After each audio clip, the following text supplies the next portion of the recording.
예, 안녕하십니까. 저는 고려대학교 역사교육과에서 학생들을 가리키고 있는 홍용진이라고 합니다. 제가 오늘 이제 강의를 드릴 내용은 오늘부터 지난 시간까지 이제 철학을 주로 이제 다뤘다면 오늘부터는 역사적인 부분들을 다룰 예정입니다. 자, 그 역사와 이제 전염병과 역사 관련된 이제 부분을 하면서 오늘 처음으로 이제 좀 다룰 부분은 이제 흑사병. 뭐 여러분들이 아마도 많이는 들어보셨을 거예요. 그래서 중세 흑사병이란 이제 타이틀로 많이 들어보셨을 텐데 실제로 그때 그 흑사병이라는 것이 서유럽을 강타했던 흑사병이라는 것이 어떻게 일어나고 전파되고 이후에 어떤 영향을 미쳤는지 이런 것들에 대해서 개략적으로 개설적으로 좀 알려드릴까 합니다. 잠깐 제 소개를 드리면 저는 이제 그 중세 말에서 근대 초 이행기라고 부르는 그 시기를 이제 관심을 갖고 이제 연구를 하고 있고요.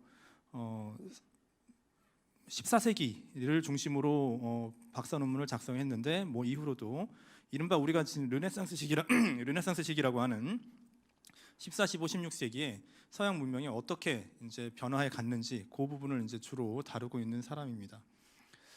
자, 본격적으로 좀 넘어가면서 설명을 드리도록 하겠습니다. 자, 흑사병 이전에 서유럽은 어떤 상황이었는지 좀 살펴보도록 하겠습니다. 자, 맨 처음에 이제 나오는 얘기가 한계에 부딪힌 개간 사업과 대기근, 토지와 인구 간의 불균형 이렇게 되어 있습니다. 그 밑에 이제 바로 이런 구절이 나오죠. 1280년 이후에 토지 개간이 중단되었음에도 불구하고 인구 증가는 계속 지속했다. 그래서 1인당 보유 토지 면적이 감소했다. 그래서 13세기 전반기에 비해서 14세기 전반기는 3분의 1 이하로 떨어져 있는 수준이다. 이렇게 이제 제가 써놨습니다. 이거를 좀 설명을 드리겠습니다. 자, 유럽은 전반적으로 아시아에 비해서 인구가 굉장히 적은 상황이었습니다.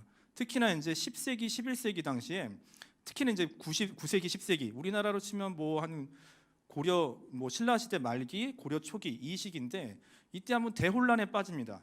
왜 대혼란에 빠지냐면 그 전에 좀 안정적인 체제를 이루고 있었던 카롤루스 제국이라고 하는 제국들이 수많은 이제 제후령들로 다 분할이 되고 그러면서 권력의 분산화, 파편화가 이루어집니다. 뭐 그런 와중에 이제 프랑스에서는 봉건제라는 것도 생겨나기도 하는데 여기에 이런 이제 권력의 분산화, 파편화에 더해서 더 큰 문제가 생기는 것은 9세기부터 이른바 우리가 이제 바이킹이라고 부르죠. 바이킹이라고 부르는 노르만인들이 곳곳을 침탈하고 다닙니다. 자, 그러면서 안정적인 삶을 영위하는 것이 굉장히 좀 힘들어지는 그런 시기가 오게 되죠. 그 다음에 이제 10세기가 가면은 이제 우리가 지금 현재 헝가리 사람들이죠. 마자르인들이라고 불리는 사람들이 또 동쪽에서 침략해 오기 시작합니다. 그러면서 10세기 우리나라로 치면 고려 초기죠. 그때는 굉장히 혼란스러운 그런 이제 상황에 처해 있다가 11세기, 12세기 지나면서 좀 더 안정적인 이제 체제로 들어서게 되고 그러면서 이제 인구도 서서히 증가해 나갑니다. 그리고 정상적인 아무 데서도 크게 이제 전쟁 위협을 받지 않는 그런 좀 평화로운 그런 질서가 확립되어 나가기 시작하면서 인구가 증가해 나갑니다. 그리고 식량도 그다음에 그 농업 생산량도 증가해 나가는 것이죠.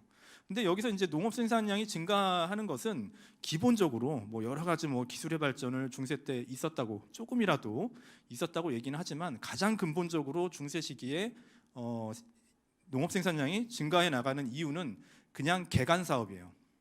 상당 부분은 개간 사업입니다. 그냥 숲이라든가 불모지였던 부분을 그런 지역들을 새롭게 이제 농경지로 개간을 함으로써 농경지를 확대하고 자, 그러면서 이제 또 새로운 정착촌이 생기고 인구가 증가하고 이런 식의 이제 선순환 관계가 13세기 말, 즉 1280년대까지 그게 이루어지게 돼요. 한 1000년대부터 해서 1280년대까지. 자, 그런데 문제는 뭐냐면 1280년대에 이르게 되면 더 이상 유럽 내에서 땅을 개간할 수 있는 개간으로 이제 토지를 농경지로 만들 만한 땅이 더 이상 남아나지 않게 됐다는 거예요. 토지는 이제 한정적이니까요. 그렇죠? 뭐 이제 물론 이제 숲이 그럼에도 불구하고 여러 군데 남아 있게 되는데 최소한의 숲은 보전을 해줘야 돼요. 왜냐하면 숲이 있음으로 해서 뭐 귀족들은 뭐 사냥을 하기도 하지만 일반 마을 사람들은 농경지가 아닌 일반 숲에서 얻을 수 있는 여러 가지 다양한 뭐 약재라든가 뭐 나무와 관련된 목재라든가 석재라든가 이런 것들을 여기서 구할 수 있어요. 그러니까 중세 사람들에게 숲은 지금 현대인들에게 다이소랑 비슷해요. 지금 일상적으로 구할 수 있는 긴급한 여러 가지 것들을 숲에서 구해야 되기 때문에 숲을 다 밀어버릴 수는 없어요. 자, 그런 상황에서 이제 개간을 할 수 있는 그런 땅은 없다는 거죠, 이제. 자, 그런데 그러니까 이제 나중에 이제 그 연구자들이 봤을 때 1280년 이후로는 어디도 개간됐다는 문서가 없는 거예요. 주로 이런 것들은 이제 교회라든가 영주들이 남긴 문서를 보면 아는데 그런 것들이 더 이상 발견되지 않아요. 근데 이제 그렇게 이제 개간 사업이 더 이상 이루어지지 않고 있다는 것을 모른 채 중세인들의 인구는 계속해서 증가가 되어 나가기 시작합니다. 자, 일단 그럼에도 불구하고 전반적으로 상승이 이루어진다고 할 때도 그 토지가 증가해 나가는 그 수준은 산술급수적으로 증가한다고 그러죠. 서서히 그냥 일상적인 그래프를 그려면서 나갑니다. 즉 이런 식으로 증가해 나가는 거죠. 이런 식으로 증가하는데 인구는 기하급수적으로 증가한다고 그러죠. 이렇게 증가하는데 1280년대 오면 이게 이렇게 돼 버리는 거죠. 인구는 이렇게 계속 증가하는데 이 격차가 점점 커진다는 거죠. 이 격차가. 자, 그러면서 이 얘기가 이 얘기입니다. 13세기 전반기에 비해서 14세기 전반기는 그 땅을 갖고 있는 그 면적 보유하고 있는 면적이 점점 줄어들었다. 3분의 1 수준밖에 안 된다라는 얘기가 바로 이 얘기입니다. 이때 당시에 인구가 갖고 있었던 땅의 면적보다 이때 당시 갖고 있었던 땅의 면적이 여기에 비해서 3분의 1 정도밖에 안 된다는 거죠. 인구가 훨씬 많아졌기 때문에. 물론 개간 사업이 진행되었음에도 불구하고. 자, 그런 상황에서 어떻게 보면은 좀 영양 상태가 점점 안 좋아집니다. 이때 당시 이제 경제 위기라고 부르는 것들은 지금의 경제 위기랑 다르죠. 지금은 자본주의가 모든 걸 이제 주도하는 세상이기 때문에 무슨 주식 시장이라든가 뭐 이렇게 돈 돌아가는 게 이게 이제 경제 위기인데 뭐 이때 당시의 경제 위기는 그냥 식량의 위기예요. 식량의 위기. 점차 인구는 많아지는데 식량 생산은 정체되어 있으니까 점점 영양 상태가 점점 안 좋아지는 상태로 들어가게 됩니다. 자, 물론 이게 그런 상황에서 이게 모든 지역에서 다 벌어지는 일은 아니었지만 주로 북부 지역들, 유럽의 이제 북부 지역들, 즉 프랑스 북부라든가 독일, 네덜란드, 영국 이런 지역에서 1314년에서 17년 사이에 뭐 연속적인 흉작이 이루어지게 돼요. 이 흉작을 다시 회복할 수 있는 그런 상황이 아니었다는 거죠. 자, 이게 무슨 소리냐? 이게 왜 뭐 그렇게 대단한 일이냐? 지금 뭐 그냥 빵이 없으면 밥을 사 먹으면 되지 이런 식의 이제 세상이 될 수도 있는데 이때는 그런 게 아니었었죠. 1314년에서 17년 이게 무슨 의미냐? 이때 당시에 농업 생산량이 유럽은 굉장히 낮았어요. 이게 이제 역사는 뭐 이렇게 물질적인 진보를 항상 하고 있는 게 아니라는 걸 보여주는 게 뭐냐면 예전에 기원전 3000년경에 메소포타미아에서는 밀을 하나를 심었을 때 가장 많이 매달린 곡식 알수가 60알까지 갔었어요. 최대가. 뭐 최대가 그런 정도니까 아무리 못해도 평균은 한 알 뿌렸는데 30알은 거둔다는 거예요. 근데 이때 당시에 유럽에서 그 알곡이 매달리는 수는 6알이 평균이에요. 그러니까 굉장히 생산량이 낮았다는 거예요. 토지도 척박하고 여러분들 그 지도를 지금 펴시고 혹시나 보시면 알겠지만 프랑스라든가 영국이라든가 이 지역이 그대로 위도를 따라서 우리나라 동아시아로 오게 되면 어디를 찍을까요? 뭐 이제 백두산, 뭐 아니면 뭐 하얼빈 이렇게 얘기하시는 분이 있을 수도 있을 것 같아요. 훨씬 위에요. 훨씬 위에요. 블라디보스톡보다 훨씬 위에요. 그러니까 유럽이라는 곳이 해양성 기후기 때문에 겨울에 그렇게 춥질 않아서 뭐 우리랑 비슷하게 온난지대라고 이제 얘기는 할 수는 있지만 위도가 굉장히 높고 뭐 해가 그래서 영국이든 프랑스든 북부 프랑스든 그렇게 많이 비치는 곳은 아니에요. 로마 정도가 돼야 그렇게 남쪽으로 와야 우리나라 서울이랑 위도가 비슷합니다, 사실은. 자, 그렇게 이제 그래서 사실은 농사짓기 그렇게 좋은 땅들은 아니에요. 실제로 로마 시대 때도 갈리아나 브리타니아, 지금은 이제 프랑스나 영국 같은 데는 이렇게 농업 생산량이 제일 좋은 데가 아니었어요. 그죠? 그리고 거기를 뺏으려고 막 들어서는 장군들도 별로 없었습니다. 그죠? 자, 그런 상황에 이제 1314년에 17년에 대기근이 일어났다는 건 6알을 맺히는데 6알도 못 맺힌 상황에서, 그죠? 뭐 3알 정도만 열렸다라고 하는데, 그럼 요번 해에 하나를 먹고 하나를 먹고 한 알은 내년을 위해서 비축을 해야 되고 또 한 알은 심기 위해서 또 비축을 해야 돼요. 자, 그래서 요번은 진짜 굶고 굶어서 14년, 15년 겨울을 나고 15년에 이제 그 파종을 했어요. 15년, 16년에 또 기후불순으로 대기근이 벌어졌다. 어떻게 됩니까 이제? 이제는 뭐예요? 내년에 심을 그 씨앗까지 먹어야 되나 말아야 되나 이런 거 걱정해야 될 때요. 그걸 살리기 위해서 사람이 희생을 해야 되는가, 아니면 씨앗을 둬야 되는가, 그런 상황이 오게 되는 거죠. 자, 그런데 그 다음에 또 그러는 거예요. 16년, 17년에. 자, 이러다 보니까 이때 이제 연속적으로 흉년이 이제 발생을 하게 되면은 엄청난 희생을 수반할 수밖에 없었던 거죠. 자, 이렇게 해서 이제 13세기 말에서 14세기 초에 이제 1314년에 17년은 이제 그 14세기 초죠. 요 시기에 이제 유럽에서 이제 사람들의 영양 상태가 굉장히 안 좋아지는, 오히려 옛날보다 1200년대 사람들보다 오히려 영양 상태가 안 좋아지는 그런 상황에 접어들게 됩니다. 이게 이제 경제적인 부분이에요. 근데 이제 정치적인 부분도 하나 또 얘기를 해야 되는 게, 제가 잠깐 오타를 했는데 기억이죠. 그냥 뭐냐면 100년 전쟁이 시작됐어요. 주로 이제 유럽에서 가장 많은 영토와 가장 넓은 영토와 가장 많은 인구를 자랑하는 나라는 프랑스였어요. 물론 이제 동아시아에서 중국과 같은 이제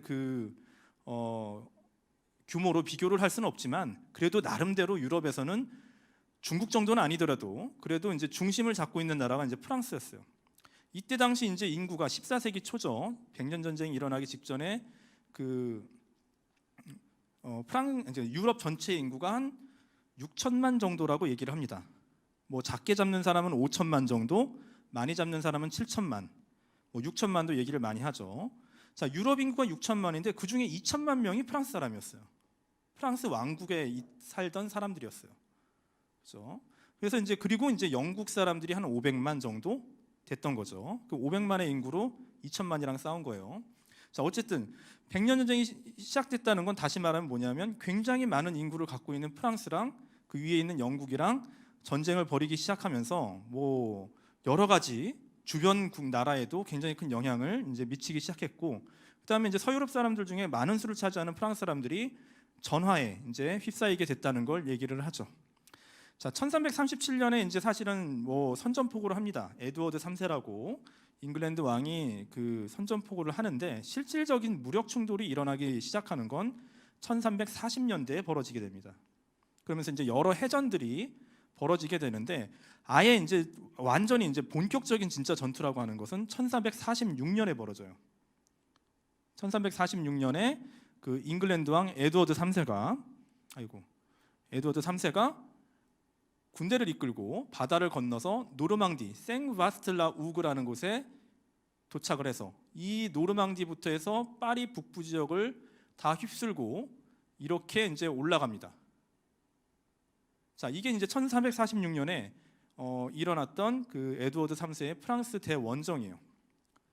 자, 그런데 이제 뒤늦게 이제 프랑스 왕이었던 필립 6세가 군대를 모아서 추격합니다. 뒤따라서 추격해서 따라잡아서 여기 이제 크레시라는 곳에서 전투를 벌이는데, 너무나 어처구니 없게도 프랑스 군대가 괴멸합니다. 거의 괴멸을 하고, 그 다음에 바로 이제 1346년, 이게 가을입니다. 가을에 있었던 일이고, 1347년에 여기 이제 잉글랜드랑 아주 가까운 이 깔레라는 도시를 점령을 해요. 자, 깔레를 이제 점령하면 잉글랜드는 여기를 이제 뭐 자기네 대문으로 삼고 프랑스를 마음껏 들락날락하려고 하는 거죠.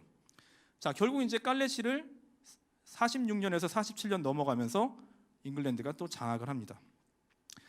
그 프랑스 왕은 여기서 한번 대패를 하고 나서 군대를 다시 모으질 못하게 됐고 깔레시가 점령당하는 걸 그냥 볼 수밖에 없었던 거죠. 그죠?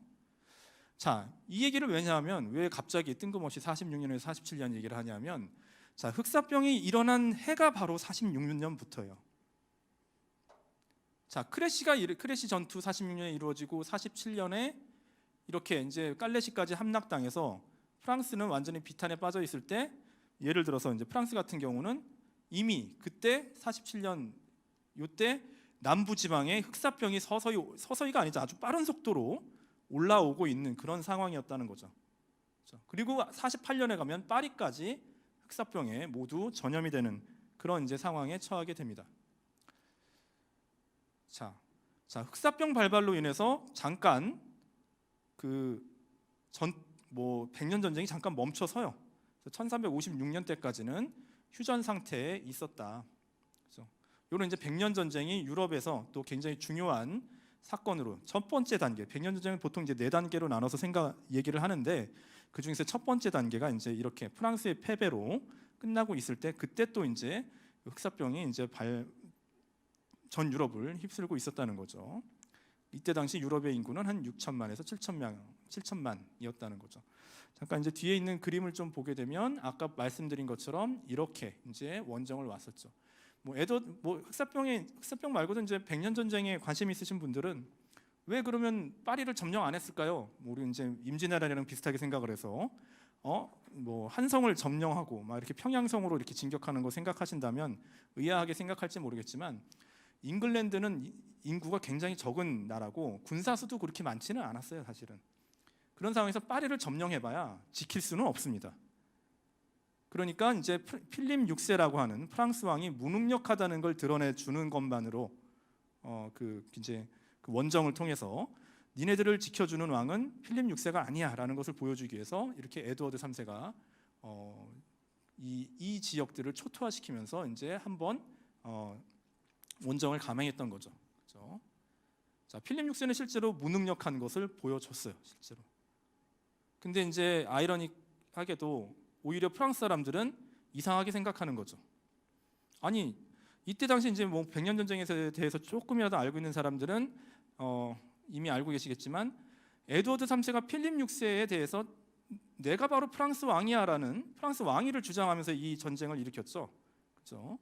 아니 근데 프랑스 왕이 될 사람이 이렇게 프랑스 백성을 죽이나? 이상한데 저 사람도? 그런 이제 느낌이 들게 되는 거죠. 오히려 에드워드 3세도 사실은 정치적 정당성을 그렇게 얻지 못합니다, 프랑스 사람들한테는. 물론 실제로 에드워드 3세는 프랑스 왕이 되는 것보다도 자기가 원래 영지로 갖고 있었던 이런 아키텐 지역을 완전히 확보하고 플랑드르 지역에 대한 교역권을 확보하는 게 목적이었어요, 사실은. 어쨌든 그래서 이런 일들이 벌어진 거죠. 자, 흑사병이 우리의 포인트니까 사실은 이제 백년 전쟁은 이 정도로만 얘기를 하고, 자, 앞에 보이는 이제 크레시 전투가 이제 여기에서 이제 프랑스군이 대패를 했다는 거죠. 이제 이쪽이 프랑스 군대고 이쪽이 이제 잉글랜드 군입니다. 이때 이제 잉글랜드 군이 이제 장궁으로, 굉장히 위력이 좋은 장궁으로 프랑스 기사들을 다 괴멸시켰었죠. 자, 그다음에 이 깔레시가 함락된 거는 여러분들이 이제 로댕의 작품인 깔레 시민들로 잘 알려진 그 이야기예요.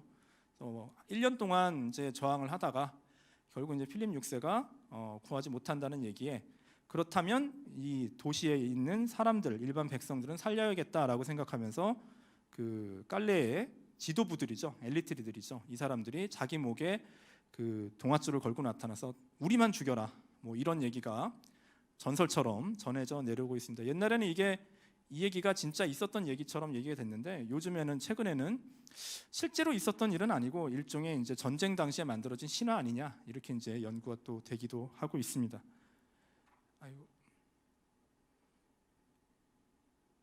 자, 이런 상태였어요. 유럽은 경제적으로는 굉장히 어려운 상황이었고 먹을 것이 없어서 좀 영양 상태가 불균형한 상황인데, 이때 또 마침 백년 전쟁이 일어나고, 특히 이제 잉글랜드나 프랑스의 이제 인민들은, 일반 사람들은 전쟁을 하기 위한 여러 가지 이제 세금을 내느라고 또 굉장히 뭐 일종의 보면 가렴주구가 되는 거죠. 우리나라식으로 얘기한다면 그냥 시달리는 그런 이제 상황에 있었다는 거죠. 그래서 이미 이때부터 서서히 인구가 감소하기 시작합니다. 이때 이제 흑사병이 들이닥쳤다는 거죠. 아까 얘기했다시피 1346년부터 지중해 지역으로 시작해서 51년까지 전 유럽을 휩쓸게 됩니다. 잠깐 지도를 보게 되면 이거죠, 그죠? 여기서부터 시작을 해서 유럽으로 국한해서 본다면 여기서부터 시작해서 점점 올라갑니다. 이게 이제 색깔이 노란색에서 이제 레몬색으로 바뀔 때까지가 이게 병이 완화된다는 게 아니라 그냥 그 1351년까지 전염된 그 지역을 구간들을 표기하고 있는 거죠. 최신에 나온 지도는 좀 더 이렇게 자세하게 굴곡이 여러 가지로 해서 이렇게 표현되기도 합니다. 뭐 요것보다는 좀 더 여러 가지 자료들을 토대로 해서 다시 만든 건데 어쨌든 이제 지중해 교역을 따라서 위로 올라가는 그런 이제 상황들을 보여주고 있죠.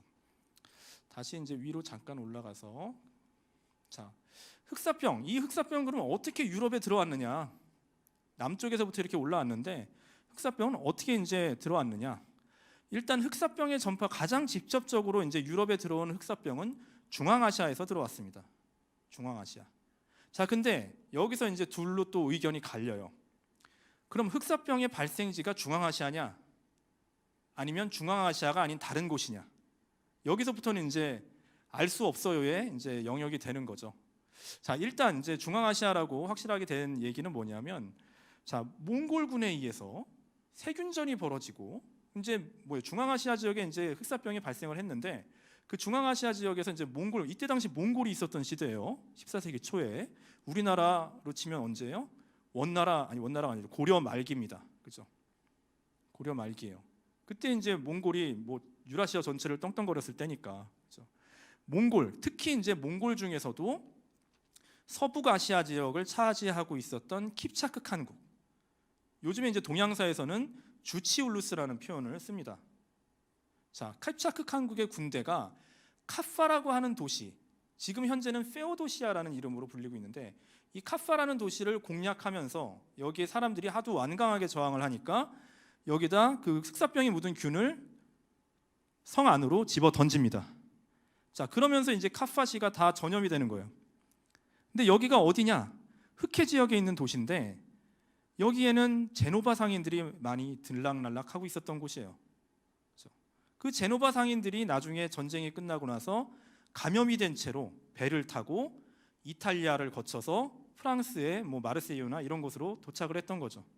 여기서부터 이제 퍼져나가기 시작합니다. 자, 그래서 마르세유의 1347년 겨울, 그죠? 이때 이제 깔레가 함락됐을 때요, 그죠? 그 다음에 48년엔 이제 파리까지, 그 다음에 런던, 스웨덴까지, 그죠? 물론 이제 흑사병을 피한 지역도 있습니다. 다행스럽게 먼저 봉쇄 도시, 완전히 외부인 출입 금지를 철저하게 지켰던 도시들이죠. 이탈리아의 밀라노라든가 아니면 플랑드르 지역의 브리헤, 이건 이제 브리주라고도 얘기하는 프랑스어로는 브리헤 지역 같은 경우는 좀 그 흑사병의 직접적인 영향을 좀 피했다고 얘기를 합니다. 반면에 또 이제 이런 것도 있어요. 인구 밀도가 너무 낮아서 뭐 그냥 내추럴 본 자가격리인 그 마을들, 그죠?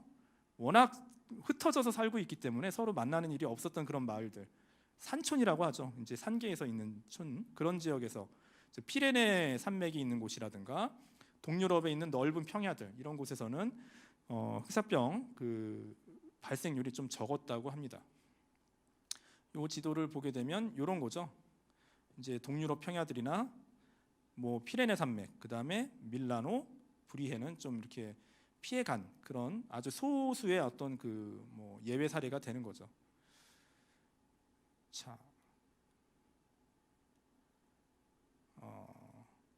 자, 여기 이 지도를 볼게요. 그러니까 흑사병의 발생지 이 지역이냐 아니면 원나라냐 이렇게 되는 거죠.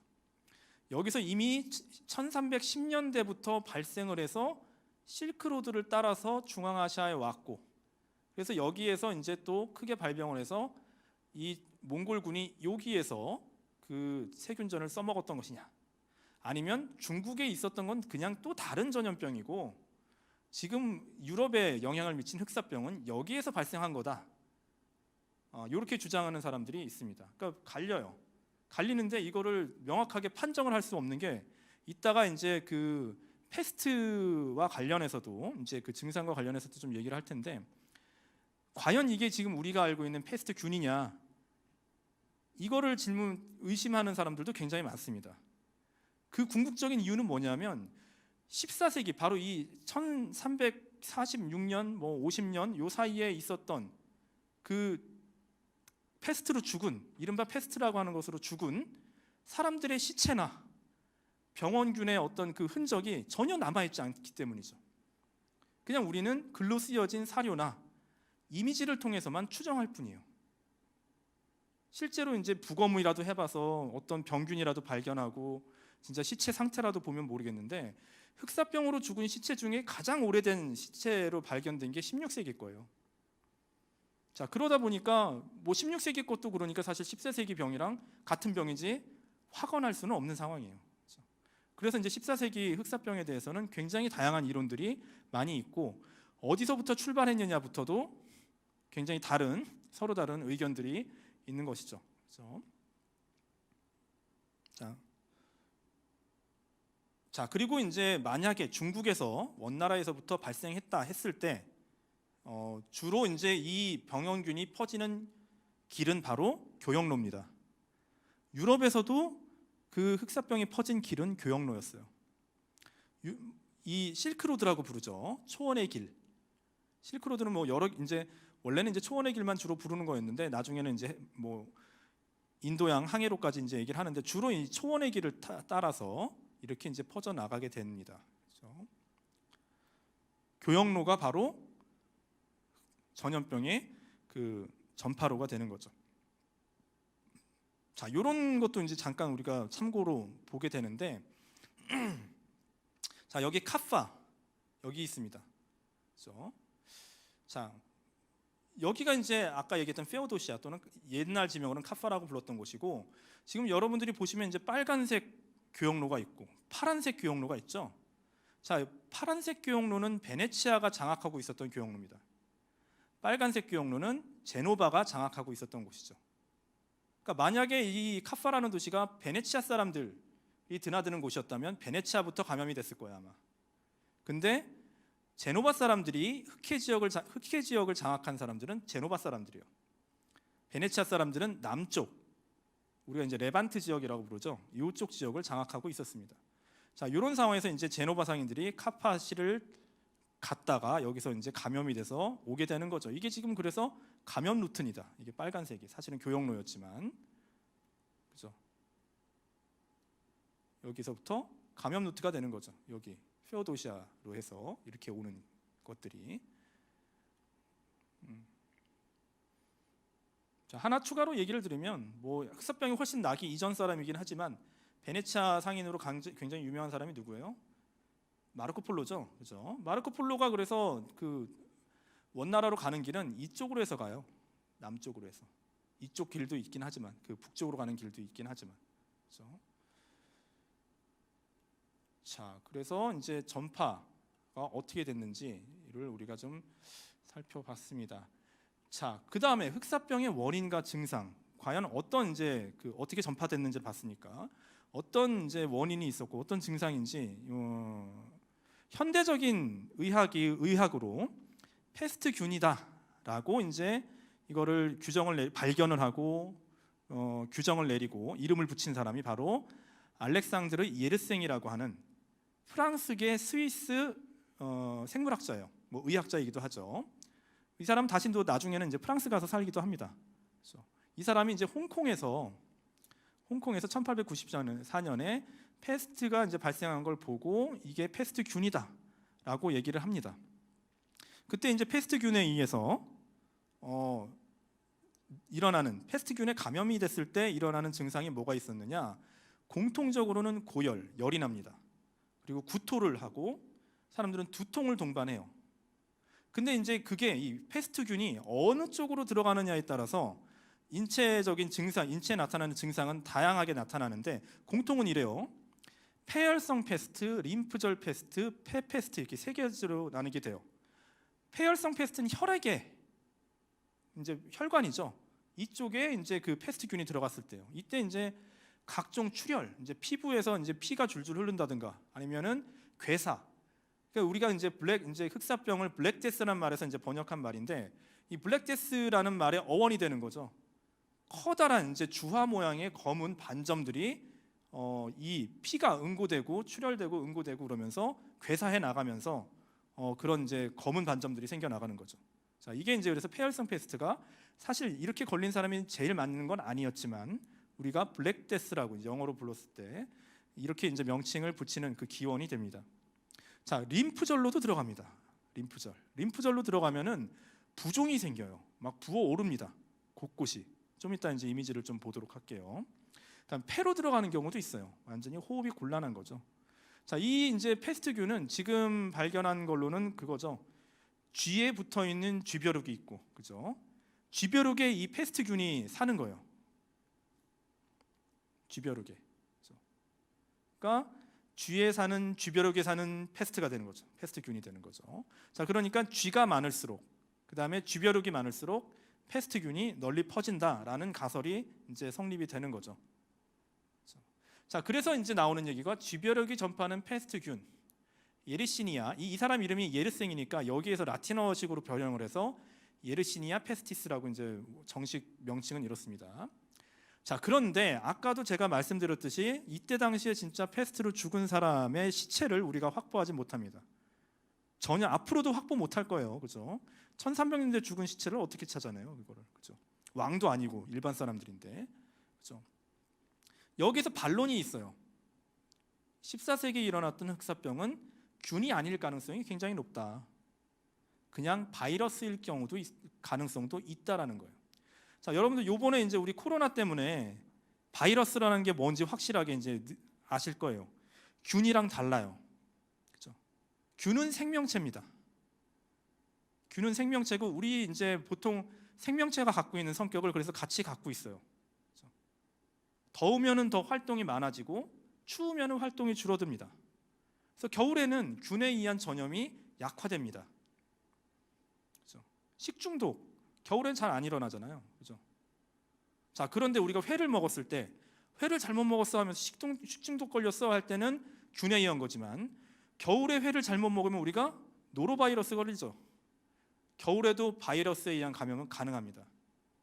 즉 뭐냐면 바이러스는 겨울에 지금 우리도 지금 경험하고 있지만 겨울에도 엄청나게 퍼질 수 있는 거예요. 자, 그래서 이제 반론을 제기하는 사람들이 무슨 얘기를 하냐면 이 흑사병이라고 불렸던 것이 막 전파되는 속도를 보니까 겨울에도 엄청나게 전파가 되더라. 그 다음에 그때 유럽에 그렇게 쥐가 많지 않았다는 거예요. 물론 이때 당시 살던 사람들이 위생 상태가 그렇게 좋지는 않았습니다. 우리처럼 그렇게 잘 씻고 이런 시대가 아니었어요. 뭐 그럼에도 불구하고 이렇게 쥐가 많은 지역이 아니었다는 거예요. 그럼 이제 쥐가 없으면 쥐벼룩도 없는 거니까, 그죠? 그래서 이거는 지금 이 알렉산드르 예르생이 발견한 그런 패스트균이 아닐 수도 있겠다라고 반론을 제기하는 사람들도 있습니다. 그런데 어쨌든 우리는 이제 또 패스트를 설명해야 되는 입장에서 봤을 때는 일단 기본적인 줄거리는 패스트균으로 인해서 발생했다라고 얘기를 하고 증상이 좀 비슷한 게 많으니까요. 일단 그림을 이미지로 나타난 걸 봤을 때 그 다음에 이제 반론도 있다라고 이제 설명을 드리는 수밖에 없는 거죠. 이건 앞에 봤던 거고, 그죠? 자, 이렇게 나옵니다. 아까 이제 제가 폐혈성 패스트, 림프절 패스트, 폐 패스트 이렇게 했는데 폐 패스트는 이제 뭐 증상이 뭐 폐가 썩어 들어가는 거니까 이제 외형적인 증상이 잘 나타나진 않지만 이렇게 이제 그림으로 남아 있어요. 폐혈성 패스트, 림프절 패스트. 림프절 패스트는 이렇게 부어 오르는 거예요. 온몸에 부종으로. 그렇죠? 이 사람들은 이제 림프절에 들어간 거죠. 만약에 이제 이 예르생이 발견한 그 패스트균이라면 이 사람들은 막 이렇게 시꺼멓게 얼굴 물론이거냐 손, 몸 곳곳에 이런 검은 반점들이 등장하고 있습니다. 그렇죠? 두 가지 증상이 일단은 기록이 돼 남아 있긴 합니다. 자, 여기서 이제 문제는 뭐냐면 이때 당시 유럽 사람들은 패스트를 치료할 만한 방법을 전혀 몰랐다는 거예요. 도무지 알 수가 없습니다. 이게 도대체 무슨 병인지 알 수가 없습니다. 자, 그러니까 뭐 이렇게 주술사를 불러서 푸닥거리를 하는 사람도 등장하고, 신부님한테 찾아가서 우리를 위해서 기도해 주세요, 성수를 뿌려 주세요, 이런 사람들도 있습니다. 대책이 없으니까. 자, 이 주술사와 신부님이 굉장한 위험에 빠진 거죠. 지금 이 두 사람을 구해내야 되는 상황이에요. 지금도 그렇지만 사람 많이 모여 있는 곳, 여기서 이제 패스트균이 확 퍼지죠. 특히나 만약에 진짜 쥐벼룩에 의해서 그게 전염이 됐다면 이때 사람들 잘 씻지도 않던 때예요. 지금 그렇죠? 막 퍼져 나갑니다. 특히 이제 교회에서 집단으로 미사를 드리는 경우가 많아요. 신이 노해서 이런 신벌이 떨어진 거다. 이 신의 그 분노를 잠재워야 된다. 우리 모두 회개하며 기도를 하고 미사를 치릅시다. 그런 걸 한 도시일수록 더 많이 죽습니다. 그렇죠? 실제로. 자, 이게 이제 이때 당시에 벌어졌던 상황들이에요. 자, 얼마나 많은 사람이 죽었느냐? 정확히는 알 수가 없어요. 학자들마다 편차가 있고, 각 지역 도시마다 특히 이제 도시 같은 경우는 기록이 잘 남아 있어서 도시마다 이제 그 기록을 남기고 있는 곳이 있지만 너무 천차만별이에요. 그리고 이제 기록을 마저 못 남기고 그냥 사라진 도시들도 많아요.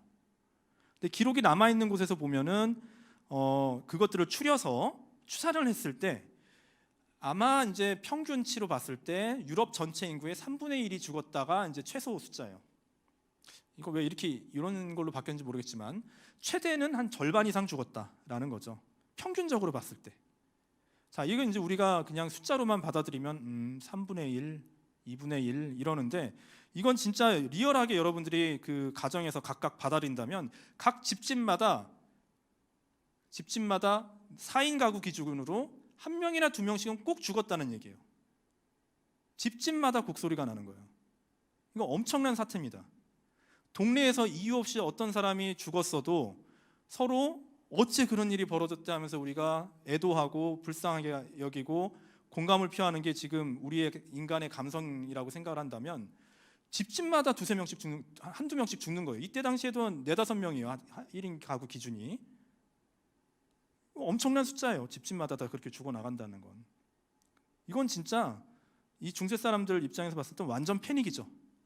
실제로 이 비교하는 이제 다른 시기와 비교하는 어떤 역사가는 그런 얘기도 합니다. 1차 세계대전, 2차 세계대전보다 더했다.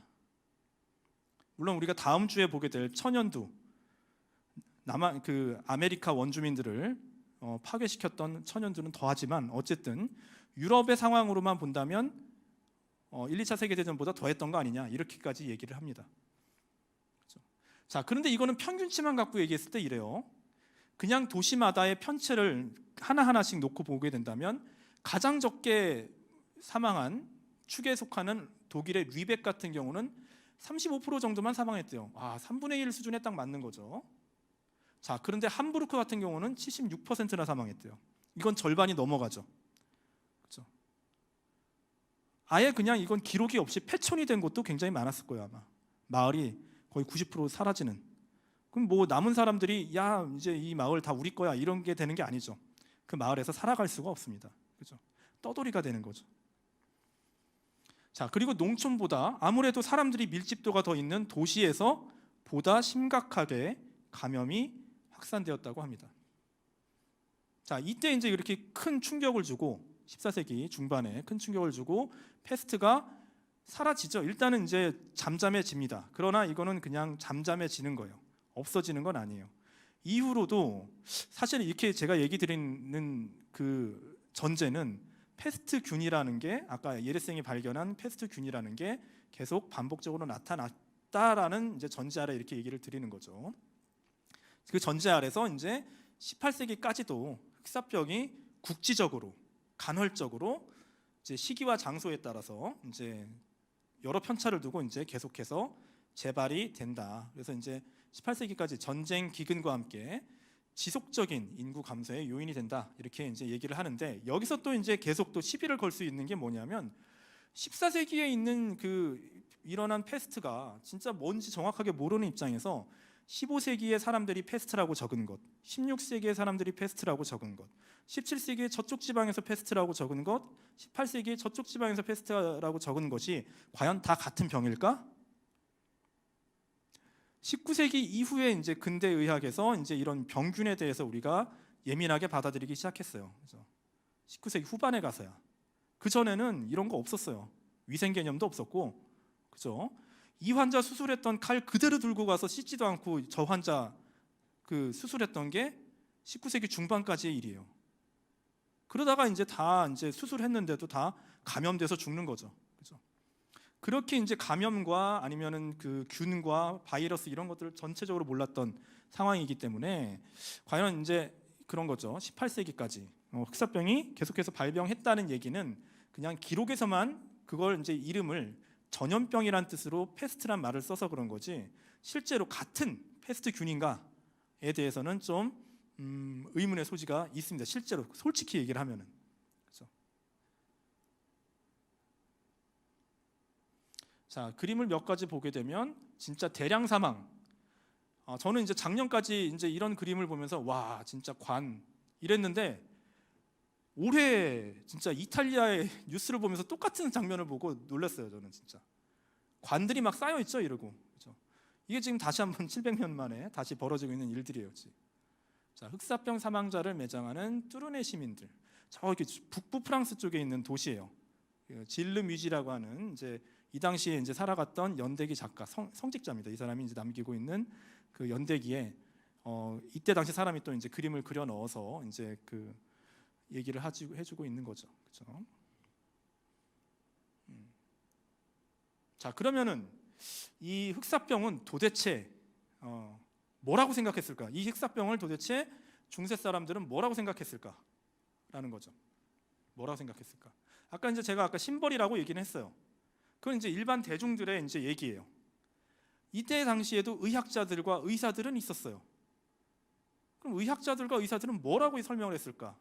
이거를 좀 살펴보도록 하겠습니다. 14세기에 의학자들이 생각한 흑사병의 원인과 이에 대한 처방. 사실은 낫게 하는 처방, 치료를 위한 처방은 없어요. 예방법만 있을 뿐이에요. 예방법. 자, 여러 가지 이제 의학자들이 유럽 전역에서 여러 의학자들, 뭐 이탈리아, 프랑스, 뭐 영국, 독일, 에스파냐 등등등 여러 의학자들이 나름대로 그 여러 가지 보고서들을 씁니다. 이 병은 이렇게 해서 생겨났고 이렇게 해야 막을 수 있다라고 하는데 이런 이제 그 보고서들 중에 가장 뭐 널리 읽힌 그리고 가장 유명했던 게 바로 콤펜디움 데 에피데미아라고 하는 전염병 개론이라고 번역할 수 있는 또는 전염병 개요라고도 할 수 있는 이 보고서였어요. 일종의 이제 작은 논문인 거, 그렇죠? 논문인 거죠. 자, 왜 이렇게 유명했느냐? 1348년에 이제 파리에도 이제 흑사병이 도달하기 시작하니까 사람들이 막 죽어나가기 시작하니까 프랑스 왕 필립 6세, 아까 그 필립 6세요. 크레시 전투에서 패배하고 칼렛이 뺏겼던 그 필립 6세입니다. 이 필립 6세가 파리 대학 의학부에 명령을 내립니다. 이 도대체 무슨 병인지 알아봐라. 자, 그래서 알겠습니다 하면서 이제 그 보고서를 작성한 게 이 보고서라는 거죠. 논문이라는 거죠. 자, 파리 대학도 굉장히 권위 있는 대학이었어요. 이때 당시 중세에는. 사실은 이제 파리 대학은 신학으로 유명했고 의학은 저쪽 남쪽에 있는 몽플리에라는 곳이 유명했어요. 몽플리에 대학의 의학부. 이때 당시 몽플리에는 사실은 프랑스 땅은 아니었습니다. 프랑스 내에 있는 도시인데 저쪽 이제 피레네 산맥 넘어서 아라곤이라고 하는 왕국이 있어요. 지금 바르셀로나 있는 카탈루냐 지역이에요. 그 왕이 다스리고 있는 도시예요. 좀 서양사가 좀 희한한 부분이 많은데 어쨌든 그렇습니다. 자, 그 다음에 이제 법학으로는 볼로냐 대학교가 유명을 했었죠. 자, 어쨌든 그럼에도 불구하고 파리 대학 하면은 이때 당시에 유럽의 3대 대학 중에 하나인 거예요. 영국의 옥스포드나 캠브리지는요. 자, 캠브리지는 이때 없었습니다. 그 다음에 옥스포드도 파리 대학에 다니던 잉글랜드 학생들이 따로 떨어져 나가서 만든 곳이에요.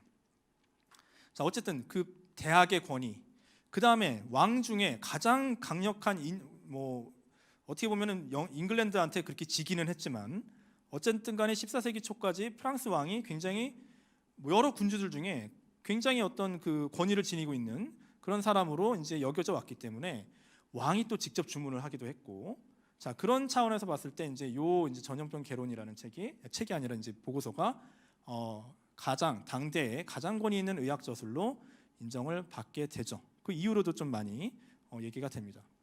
자 그러면은 이 전염병 개요 또는 전염병 개론이라고 불리는 이 보고서는 흑사병이 도대체 왜 어떻게 발병을 했는가를 어떻게 파악하고 있는가라는 거죠.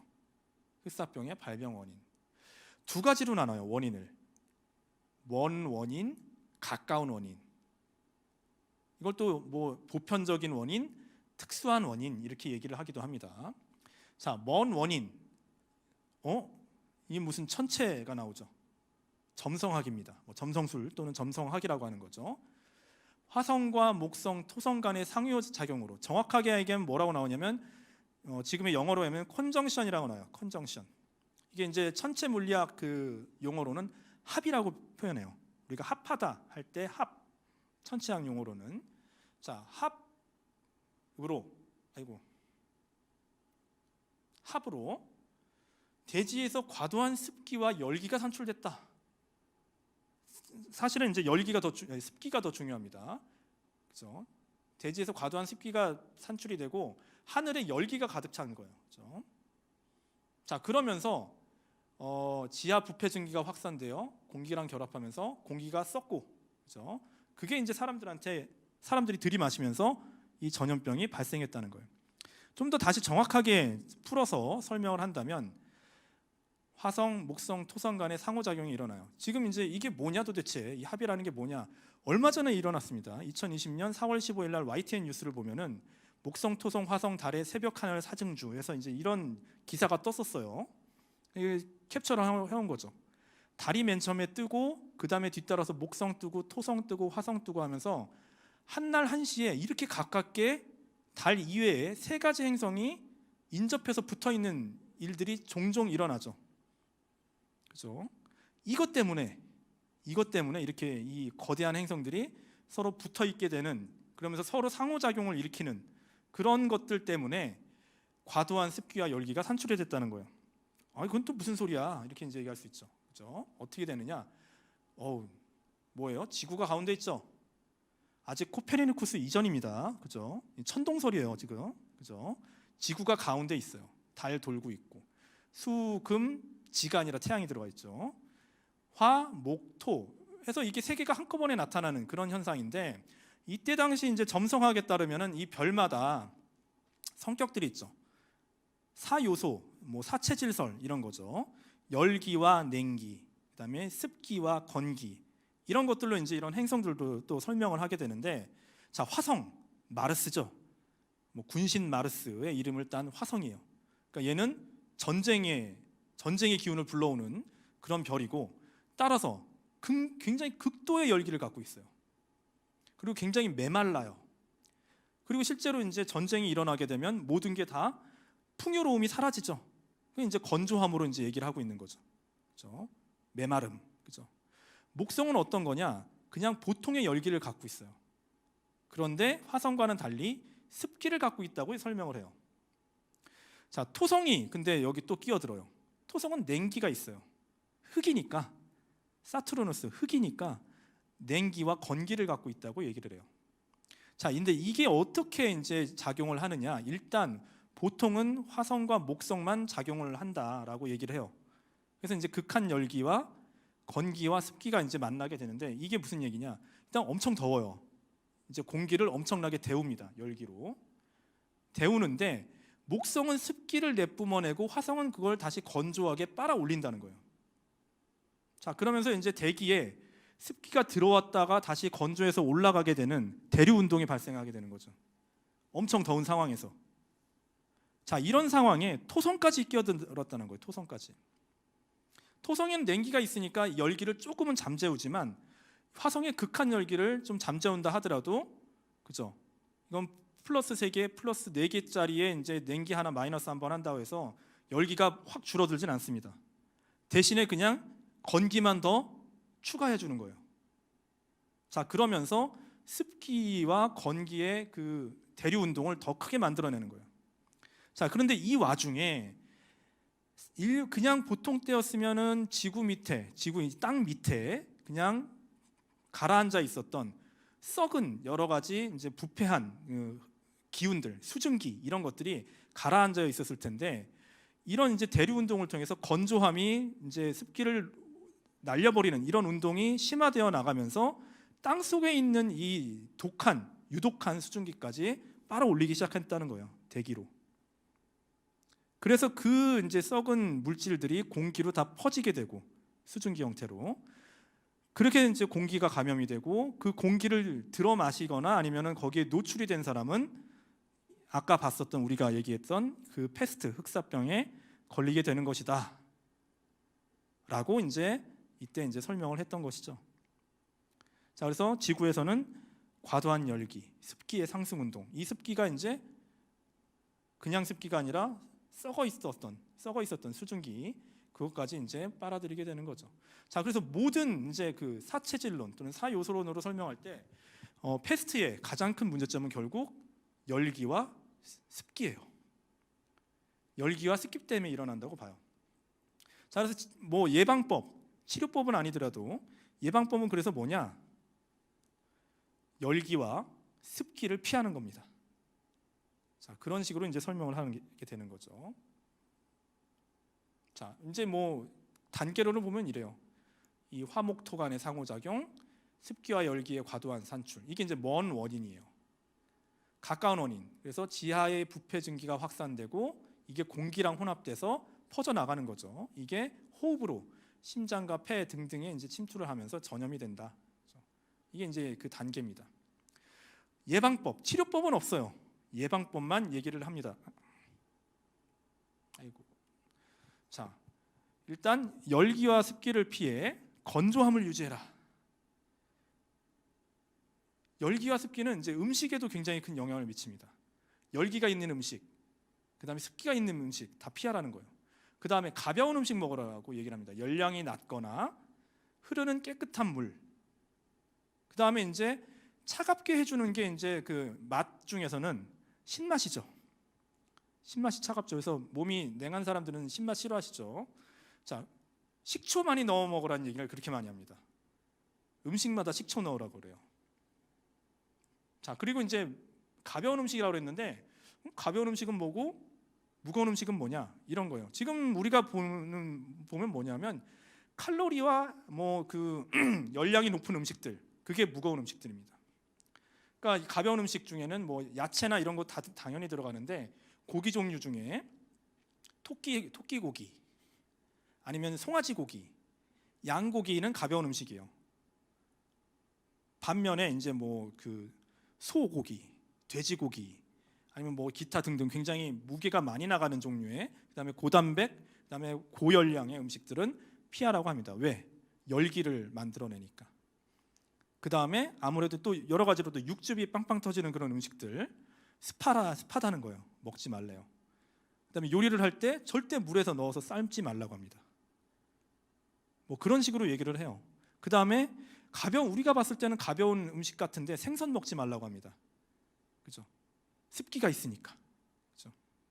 자, 이런 식으로 뭐 이제 그 먹어야 되는 음식, 먹지 말아야 되는 음식 이런 것들도 이제 정해주고, 그다음에 향이나 훈증으로 공기를 정화해야 된다. 그래서 여러 가지 이제 약초들이죠. 이런 약초들을 이제 그 태워서 공기를 건조하게 만들고 정화시켜야 된다. 이런 얘기도 합니다. 여기서 이제 재밌는 게 이거죠. 가벼운 산책은 해도 된다. 그렇죠? 사람이 없는 곳에서 가벼운 산책은 해도 된다. 더운 물 목욕 금지. 목욕하지 마라. 이제 지금 현재 우리나라 사람들이 들었을 때 기겁할 이제 소리가 나옵니다. 이때 이제 목욕하지 말라는 얘기는 이제 의학자들이 맨 처음에 했던 얘기고, 이게 이제 나중에 점점 더 커져 나가면서 유럽의 목욕 문화가 사라지게 되는 그런 계기가 되는 거죠. 사실 흑사병 전에는 목욕 문화가 있었어요. 로마 시대 때부터 내려오고 있었고, 로마도 이제 목욕했죠. 다 로마 목욕탕 유명하죠. 물론 물 관리를 잘못해갖고 잘했을 리가 없죠. 거기서도 이제 병이 많이 걸리긴 합니다. 로마 시대 목욕탕도 그냥 항상 깨끗한 물일 리가 없죠. 현대식으로. 자, 어쨌든 그래도 중세 사람들이 13세기까지는 목욕을 했었어요. 그렇죠? 물론 이제 뭐 유흥과 향락을 위해서 하는 경우도 많았지만, 자, 그런데 이제 여기서부터는 이제 흑사병 이후부터 이때부터는 목욕하지 말라 그래요. 왜 그러냐면 우리가 이제 피부를 보게 되면 모공이 보이잖아요, 그렇죠? 모공 말고도 다양한 이제 구멍들이 있다는 거예요. 우리 피부에는 굉장히 다양한 구멍이 있다. 근데 공기가 독성으로 오염됐는데 목욕을 하면은 우리도 이제 목욕하고 나면 땅구멍이 커지잖아요, 그죠? 땅구멍이 더 커져서 그 독한 공기가 몸 안에 더 잘 흡수된다는 거예요. 그런 논리를 펼칩니다. 자, 그래서 이 흑사병 이후부터 자, 근대적인 위생 개념이 등장할 때까지 19세기 때까지 유럽 사람들은 목욕을 하지 않습니다. 되도록 피해요. 목욕하면 죽는 줄 아는 거죠. 심하게 하면. 물론 이제 부분적으로 손을 닦는다거나 발만 닦는다거나 부분적인 그 세척은 합니다. 세수한다거나 이런 거는 하는데 몸 전체를 담그는 그런, 특히나 더운 물로 하는 목욕, 이거는 약간 터부시 되기 시작하는 거죠. 그러면 이제 놀라운 거죠. 우리가 알고 있는 유명한 왕들이나 귀족들이나 루이 14세 뭐 이런 사람들 목욕 안 했습니다. 그렇죠? 냄새 나죠, 몸에서. 향수 뿌리는 거죠. 그래서 그렇죠? 그 냄새를 없애기 위해서. 그렇죠?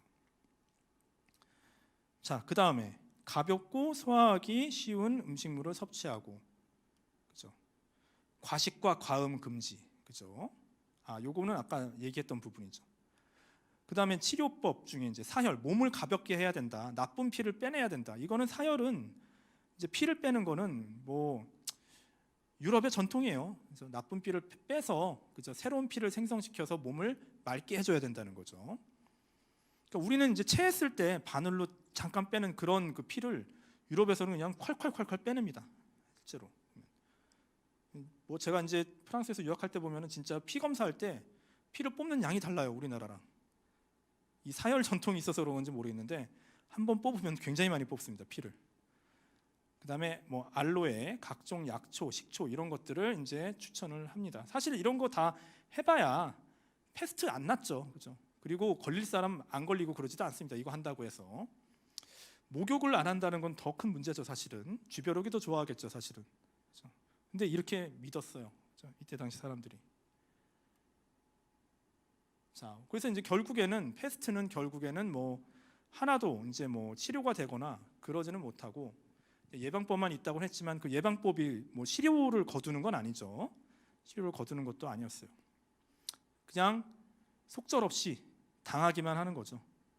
지금 이제 우리 코로나랑 비교해 본다면 여러 가지로 이제 좀 그 비교를 해볼 수 있을 텐데 일단 코로나로 인해서 외국, 우리나라는 뭐 그렇게 심각한 수준은 아니지만 외국에 굉장히 많은 사람이 죽었다고는 하나 이 흑사병에 비하면 수는 훨씬 적은 편이에요, 사실은.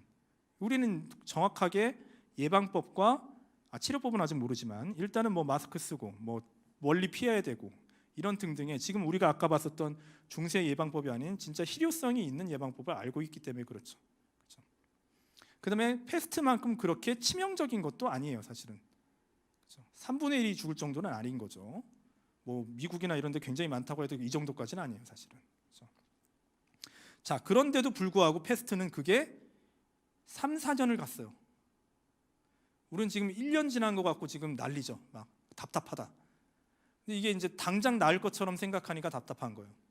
질병의 역사가 인류와 얼마나 오랫동안 같이 했었고 그런 이제 팬데믹들이 발생했을 때마다 얼마나 오래 갔는지를 우리가 역사 속에서 알게 된다면 이 전염병을 극복하기 위해서 조금은 더 우리가 끈질긴 어떤 끈기를 갖고 좀 장기적으로 좀 생각을 해야 되겠구나라는 이제 마음가짐을 좀 갖게 되죠. 그렇게 된다면 매일매일 마스크 쓰고 좀 사람 들 만나고 이러는 것이 좀 불편하더라도 그렇게 절망적이게 느껴지지는 않습니다, 사실은. 그렇죠? 3, 4년은 가봐야 되는 거예요, 사실은. 이런 팬데믹이 왔을 때. 인류의 역사는 다 그렇게 지나왔습니다. 1년 만에 끝나는 팬데믹 없었어요. 그렇죠? 자, 이렇게 이제 흑사병이 1347년부터 46년부터 50년대까지, 50년 초까지 흑사병이 유럽을 싹 휩쓸었고 인구는 뭐 3분의 1에서 절반이 다 사라졌어요. 자, 그 뒤에 일어난 현상들. 흑사병은 유럽을 어떻게 바꿔놓고 어떤 영향을 미쳤을까? 이것에 대해서 좀 살펴보도록 하겠습니다. 자, 1시간이 지났는데 그냥 할게요. 예.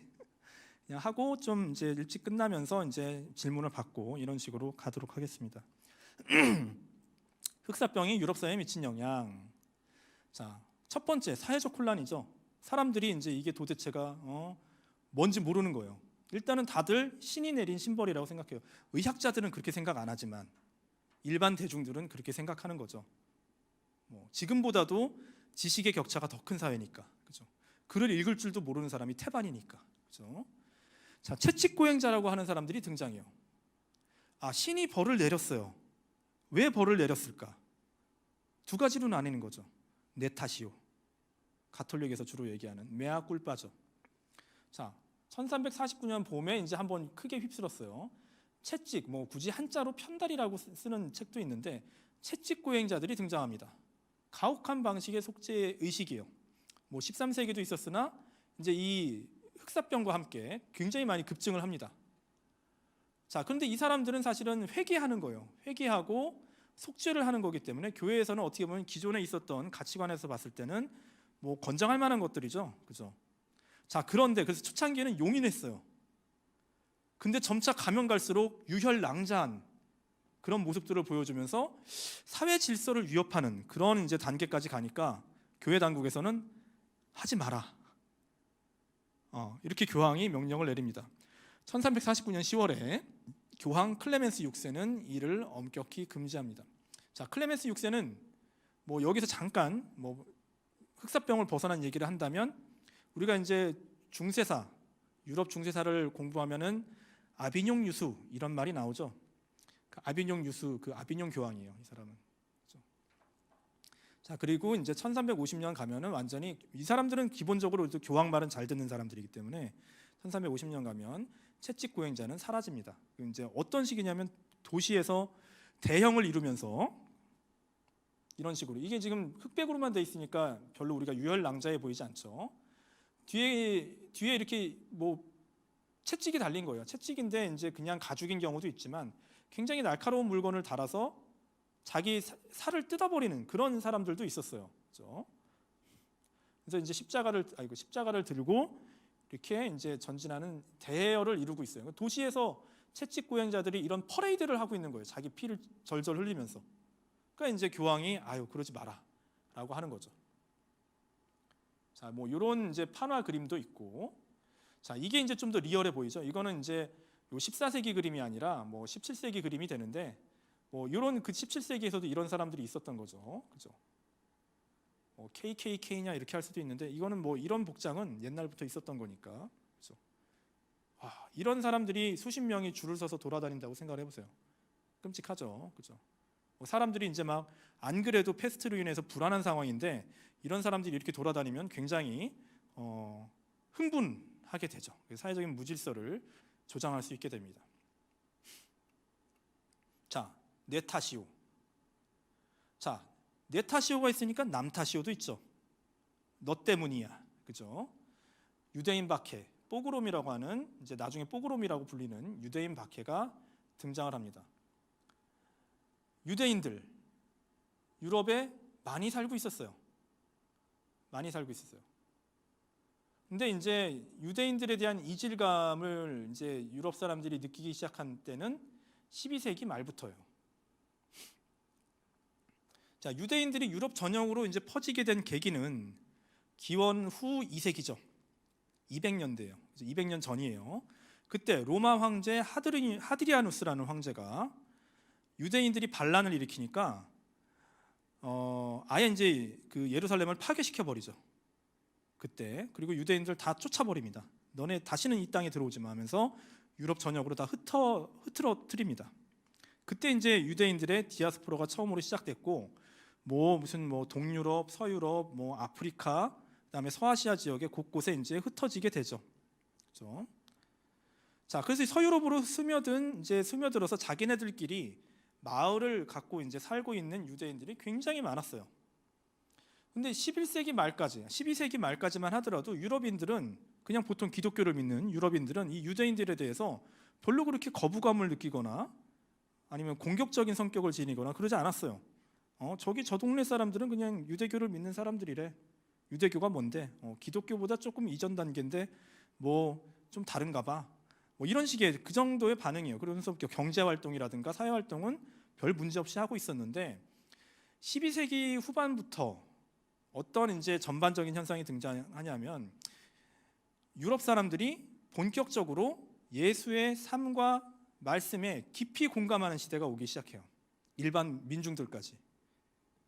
본격적인 진짜 마음속 깊이 기독교 신자가 되어가는 거죠. 그 전까지는 어떻게 보면 다 이제 무늬만 신자인 그런 시대였다가 그게 정확하게 어떤 계기였는지 모르겠는데 이렇게 사람들이 마음이 변하고 바뀌게 되는 그런 이제 그 현상들은 곳곳에서 이제 발견이 됩니다. 자, 어떻게 보면 기독교 신앙심에 보다 철두철미하게 기존에 비해서 몰두하게 되는 바로 그 시점에 이제 유럽 사람들은 유대인들을 이상하게 보기 시작하는 거죠. 자, 그러면서 이제 12세기 말부터 유대인들에 대한 어떤 배척 심리가 등장을 하게 되고, 뭐 예수를 죽인 민족, 아니면 무슨 뭐 그 고리대금업자, 아니면 어린아이를 납치해서 무슨 뭐 자기네들끼리 그 무슨 희생 제의를 펼치는 사람들, 악독한 사람들, 뭐 이런 식의 이제 여러 가지 루머들이 돌게 됩니다. 결국에는 이제 13세기 말에는 그 잉글랜드에서 처음으로 많은 숫자는 아니었지만 잉글랜드에 있는 유대인들을 모두 다 쫓아내버려요. 프랑스에서는 10만이나 되는 인구가 일거에 다 소탕이 됩니다. 프랑스에서 다 벗어나가라는 거예요. 하루아침에. 거의 이제 이것도 정확한 사정을 잘 몰라서 그렇지 추산으로 10만 명이에요. 이때 이제 어마어마한 숫자죠. 중세라는 거 13세기 그게 이제 14세기 초인데 어마어마한 숫자죠, 사실은. 자, 그런 이제 일들이 벌어지고 있었던 상황이에요. 당연히 그러니까 사람들, 일반 민중들 사이에서는 유대인들에 대한 어떤 이질감, 반감 이런 것들이 잠재되어 있었는데 이런 이제 흑사병이 발발했을 때 신이 벌을 내렸다라는 이유를 어디서 찾냐면 유대인들과 같이 우리가 한 집에 머물어서는 안 되는데 얘네들을 기독교로 개종도 안 시키고, 그렇죠? 그 전까지 교회에서 유대인들을 그대로 서유럽 사회에 두고 있었던 이유는 얘네들은 기독교랑 가장 가까운 사람들이니까 개종을 시켜야 된다, 그 입장이었어요. 이슬람은 아니다, 얘네들이 우리가 잘만 이제 설득하면 기독교로 개종할 사람들이다. 실제로 그렇게 개종한 사람들도 많았어요, 사실은. 그렇죠? 자, 그런데 이제 본격적으로 이제 14세기에 이제 그 흑사병이 일어나게 되면서 이런 반감은 완전히 배척 심리, 그다음에 완전히 소탕해야 된다는 심리로 바뀌게 되죠. 그게 문제가 되면서 이제 유대인 박해로 나아가게 됩니다. 또 다시 한번 이제 루머가 만들어지죠. 가짜 뉴스예요, 그죠? 우물에 이 유대인들이 사악하기 때문에 다른 동네에 있는 우물에 독을 풀었다라는 이제 혐의가 대중들 사이에 널리 퍼져요. 근데 이것도 뭐 유럽 전역에서 그런 건 아니에요. 지금 이제 프랑스랑 이제 독일 사이에 있는 라인 강변 주변에 있는 사람들, 특히 이제 가장 큰 대학살이 이루어졌던 곳이 이제 지금의 이제 스트라스부르. 지금은 이제 프랑스 땅이지만 프랑스에 있는 도시지만 예전에 이제 독일이었어요. 그죠? 신성 로마 제국에 속해 있는 도시였어요. 그죠? 또는 에스파냐 지역, 그죠? 이베리아 반도에 있는 지역들에서 이런 이제 유대인 박해, 특히나 이제 유대인 학살들이 이루어지게 됩니다. 자, 이런 일들이 이제 빈발하게 되니까 아까도 얘기했던 교황 클레멘스 6세가 의학으로 정평난 아까 얘기했던 몽플리에 대학에 물어봅니다. 이거 독인가? 유대인들이 독을 풀었다 그러는데 이 병이 독에 의한 것이냐? 물어봐요. 몽플리에 대학교 의학부 사람들, 이때 당시 이제 클레멘스 6세는 아비뇽에 있으니까 몽플리에가 가까운 거죠, 파리보다는. 자, 물어봐요. 그랬더니 몽플리에 의학부, 아까 이제 의학부로는 제일 명성이 높다고 했었어요. 흑사병, 이거는 그냥 우리가 알지 못하는 병이지 절대 독은 아니다. 독이 아니고 유대인들이 이런 걸 한 것도 아니다, 당연히. 이렇게 얘기를 해줍니다. 자, 그래서 클레멘스 6세가 오히려 유대인들을 보호해야 된다, 가짜 뉴스로 이렇게 유대인들을 학살하는 것은 옳지 않다, 이런 식으로 이제 포고령을 내리기도 합니다.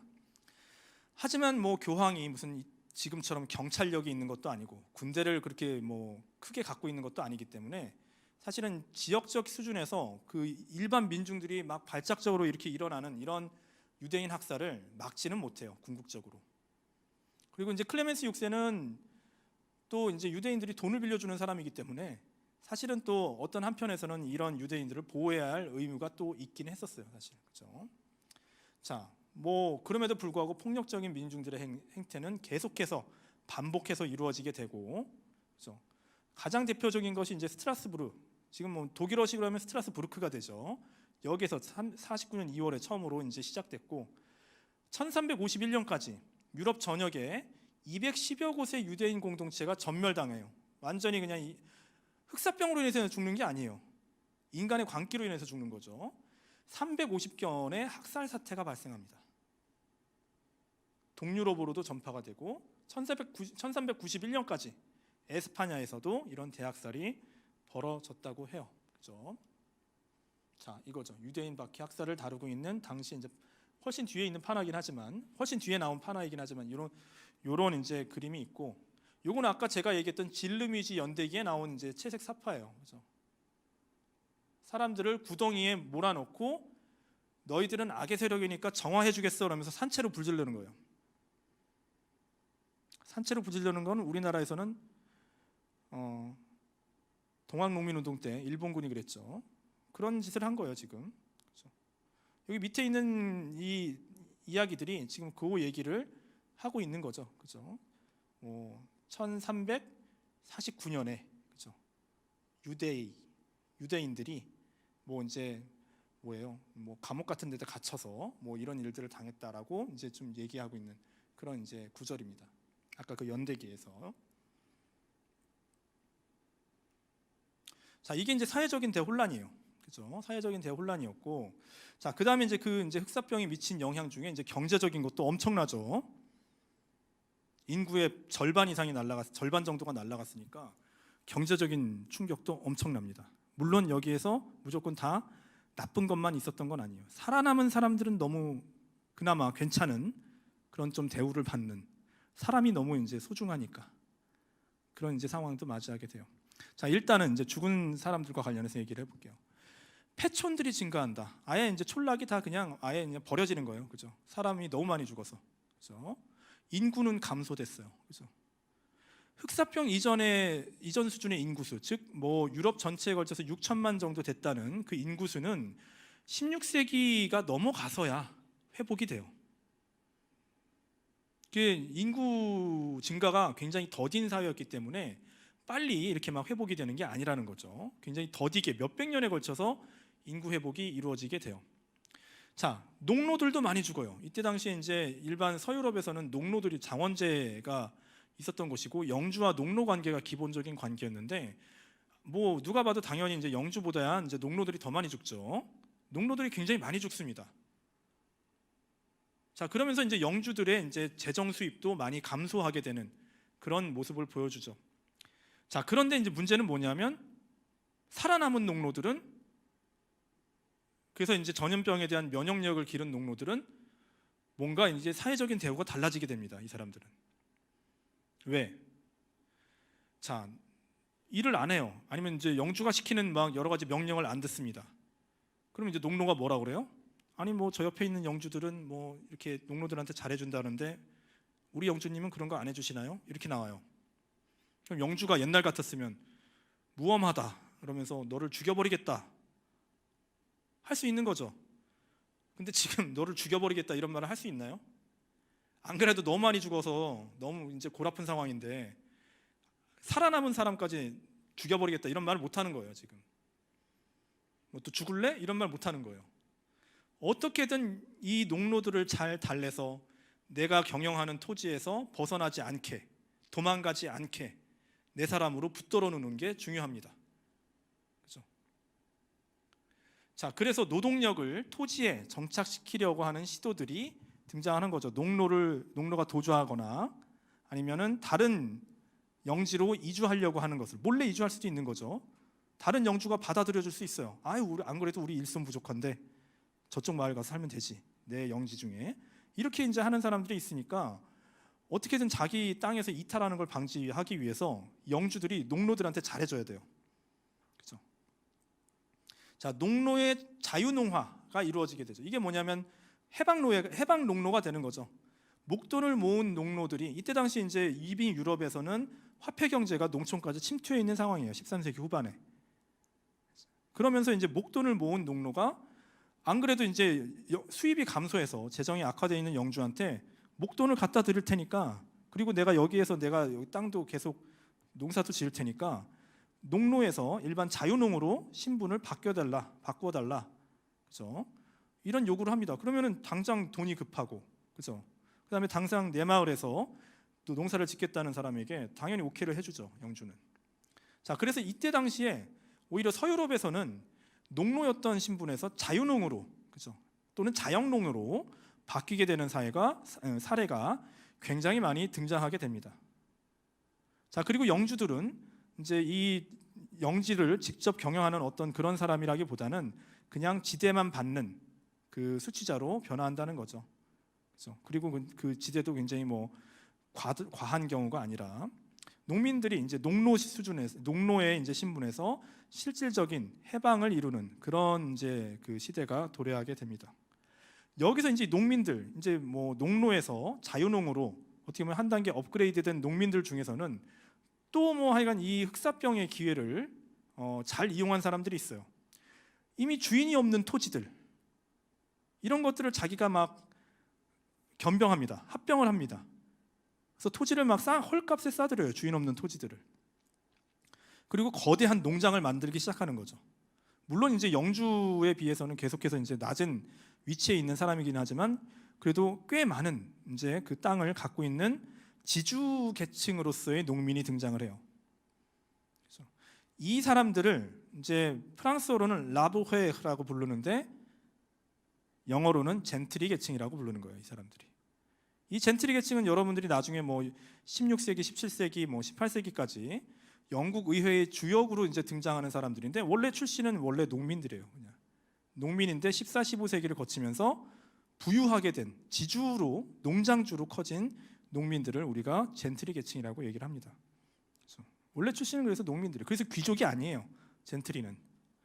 영국에서는 이제 뭐 귀족층이 굉장히 얇았기 때문에, 그러니까 그 수가 굉장히 적었기 때문에 이 젠트리 계층까지 의회에 진출해서 국정에 개입을 하지만 프랑스 같은 경우는 이제 귀족이 어마어마하게 많아요. 기본적으로 약간 인구수도 뭐 영국의 4배 정도 됐으니까 그런 이제 그 귀족층이 있는데 밑에 있는 부르주아나 젠트리가 귀족과 함께 같이 국정에 참여하는 일은 없죠. 사실 나중에 가서도. 자, 어쨌든 요 당시에 서유럽 농민들의 지위가 향상이 되면서 분홍층이 등장하고 젠트리 계층이라고 불리는 사람들이 등장을 한다. 자, 그 다음에 인구가 없으니까 노동집약적 농업보다는 그 전에 있었던 뭐 밀이나 보리 농사 이런 거보다는 토지 집약적인 농업에 집중해요. 그러니까 생산에 다각화죠. 그냥 이제 뭐 밀이나 보리 이런 농사만 짓는 게 아니라 포도 재배, 그 일반 뭐 포도뿐만이 아니라 여러 가지 과수원들, 일손이 일반 농업보다 그렇게 많이 필요한 건 아니에요. 그렇죠? 그리고 이제 포도를 이제 짜서 포도주를 생산하는 것. 그렇죠? 뭐 프랑스나 이탈리아 같은 경우는 이제 포도주 생산이 이제 활발하죠. 영국 같은 데는 거대한 농장을 만들어 놓고 양을 놓아 기르죠. 양을 놓아 기릅니다. 양모 생산이죠.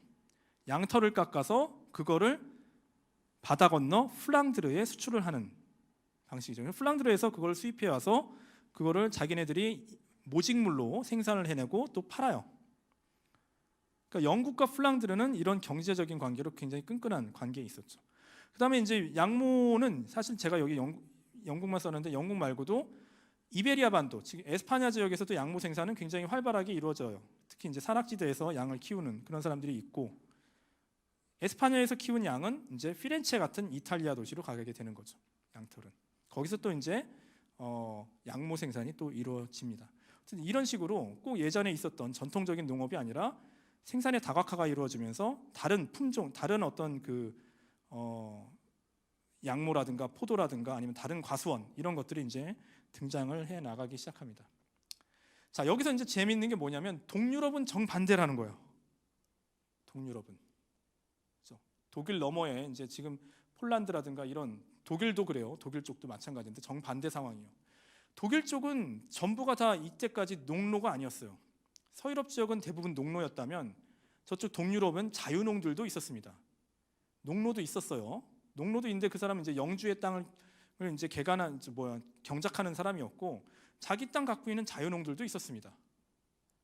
근데 자유농들이 어떻게 보면은 이제 그 죽기도 하고 토지에서 이탈하기도 하고 이런 현상이 벌어지니까 동유럽의 귀족들은 오히려 이걸 기회로 해서 자유농을 토지에 결박시키면서 농노로 만들어버리는 그런 강압적인 정책을 실시합니다. 거꾸로.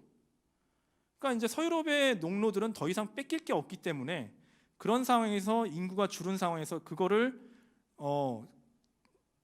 신분 상승의 기회로 삼았던 데 반해서 여기에서는 동유럽에서는 정반대로 자유농이 이제 농노로 떨어질 그런 이제 바닥으로 더 내려갈 부분이 있는 거예요. 자, 그 부분에서 이제 동유럽 귀족들은 자유농을 농노로 만들어 버리고 토지에 결박시키는 그런 이제 일이 벌어지게 되고 이걸 이제 우리가 재판 농노제라고 얘기를 합니다. 자, 그러면 이제 뭐 서유럽에서는 이런 일이 벌어지면 만약에 농노들이 저항을 합니다. 동유럽에서는 아까도 우리가 지도에서 봤다시피 산촌이에요. 산에 그 산 외산자가 아니라 이렇게 널리 퍼져 있다는 거죠. 자유농들이 이미 충분한 땅을 갖고 널찍널찍하게 따로 떨어져서 삽니다. 이런 상황에서 개별적으로 이제 그 영주들이 군대를 이끌고 와서 이제 부당한 조치를 했을 때 모여서 저항할 수 있는 그런 지리적 공간이 전혀 나오질 않는 거예요. 그러면서 이제 개별적으로 당하는 수밖에 없습니다. 그러니까 예전에는 자유의 조건이었던 게 지금은 어쩔 수 없이 속절없이 당하게 되는 그런 이제 기회라고 해야 되나 그 결과를 초래하게 됐던 것이죠. 그래서 자, 도시에서도 굉장히 큰 영향을 미치게 되죠. 도시에서도 사람이 엄청 많이 죽죠. 노동자 임금이 어마어마하게 올라요. 그러니까 이제 노동자 임금이 오르니까 노동자들이 만들어내는 물건 값도 어마어마하게 올라요. 자, 그런데 인구는 줄었으니까 식료품 가격은 하락합니다. 식량은 이제 남아 돌아요. 그러니까 이제 식료품 가격은 하락했는데 사치품이나 공산품 가격은 급등하는 거죠. 자, 이러니까 이제 뭐 어떻게 보면 그 물건을 만드는 일에 종사하던 사람들은 좋은 거죠. 살아남은 사람들 입장에서 보면 좋은 거예요. 뭐 자기 임금은 올라가고, 그죠?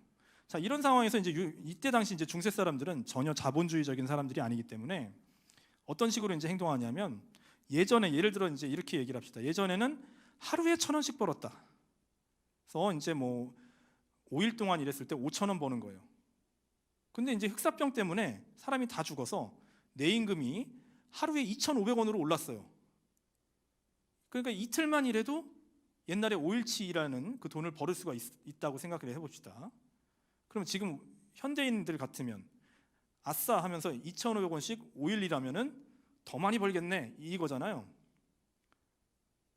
12,500원 벌어야지 이건데 중세 사람들은 그게 아니에요. 일단 농민적인 마인드가 어느 생산량이라는 건 어느 적정 수준이 있고 그 적정 수준 이상을 더 초과해서 생산하는 것에 대해서 거부감을 갖고 있어요. 기술 개발 이런 거에 대해서도 거부감을 갖고 있는 사회예요. 노동자들도 마찬가지예요. 옛날에 5,000원 버는 거 지금 5,000원 벌었으면 나머지는 놀아야지 이겁니다. 왜 더해? 예전에 5,000원어치 벌어서도 잘 살았는데, 그죠? 식료품 가격은 또 하락했어요, 그죠? 이 사람들이 뭐 사치품이나 뭐 대단한 공산품이 필요한 것도 아니고. 그래서 일반 노동자들이 맨날 어디 가서 이제 술 먹고 있고 노름하고 있고 막 이런 일들이 비일비재하게 일어납니다. 살아남은 사람들은. 자, 그래서 이제 왕국에서 잉글랜드와 프랑스에서 이런 왕령이 나와요. 놀고 있는 놈들 다 잡아다가 일시키라고. 그리고 임금 떨어뜨리라고. 그리고 공산품 가격도 가격 고정시킵니다. 하락시키는. 그렇죠? 이게 이제 어떻게 보면은 그렇게 이제 해석하는 사람들도 있어요. 이게 자유주의다. 자유주의 조치다. 왜냐하면 길드나 아니면 이런 농업 조합에서 얼마로 딱 고정시켜 놓은 거예요. 인구 이렇게 됐으니까 이렇게 팔아먹게끔 우리 이렇게 정하자 한 거예요. 어떻게 보면 지금식으로 얘기하면 독과점인데 이런 거에 대해서 이제 그런 거 못하게 막는 거죠. 그래놓고 니네들 노냐 이런 거예요. 아무리 니네 뭐예요? 지금 이틀 일해서 5,000원 버는 거 이거 비정상적인 상황이니까 옛날 가격으로 돌려서 니네 맨날 일하게 하고 그래서 가격 떨어뜨리고 그죠? 이런 식으로 이제 경제를 만들어야 된다. 어떻게 보면 사실은 이제 비슷한 게 뭐 자유주의 경제가 사실은 국가에서 시도된 거죠. 그죠? 유럽에서 그러니까 영국에서 맨 처음에 야 우리 이제 자유무역하자라고 한 거 맨 처음에 누구예요?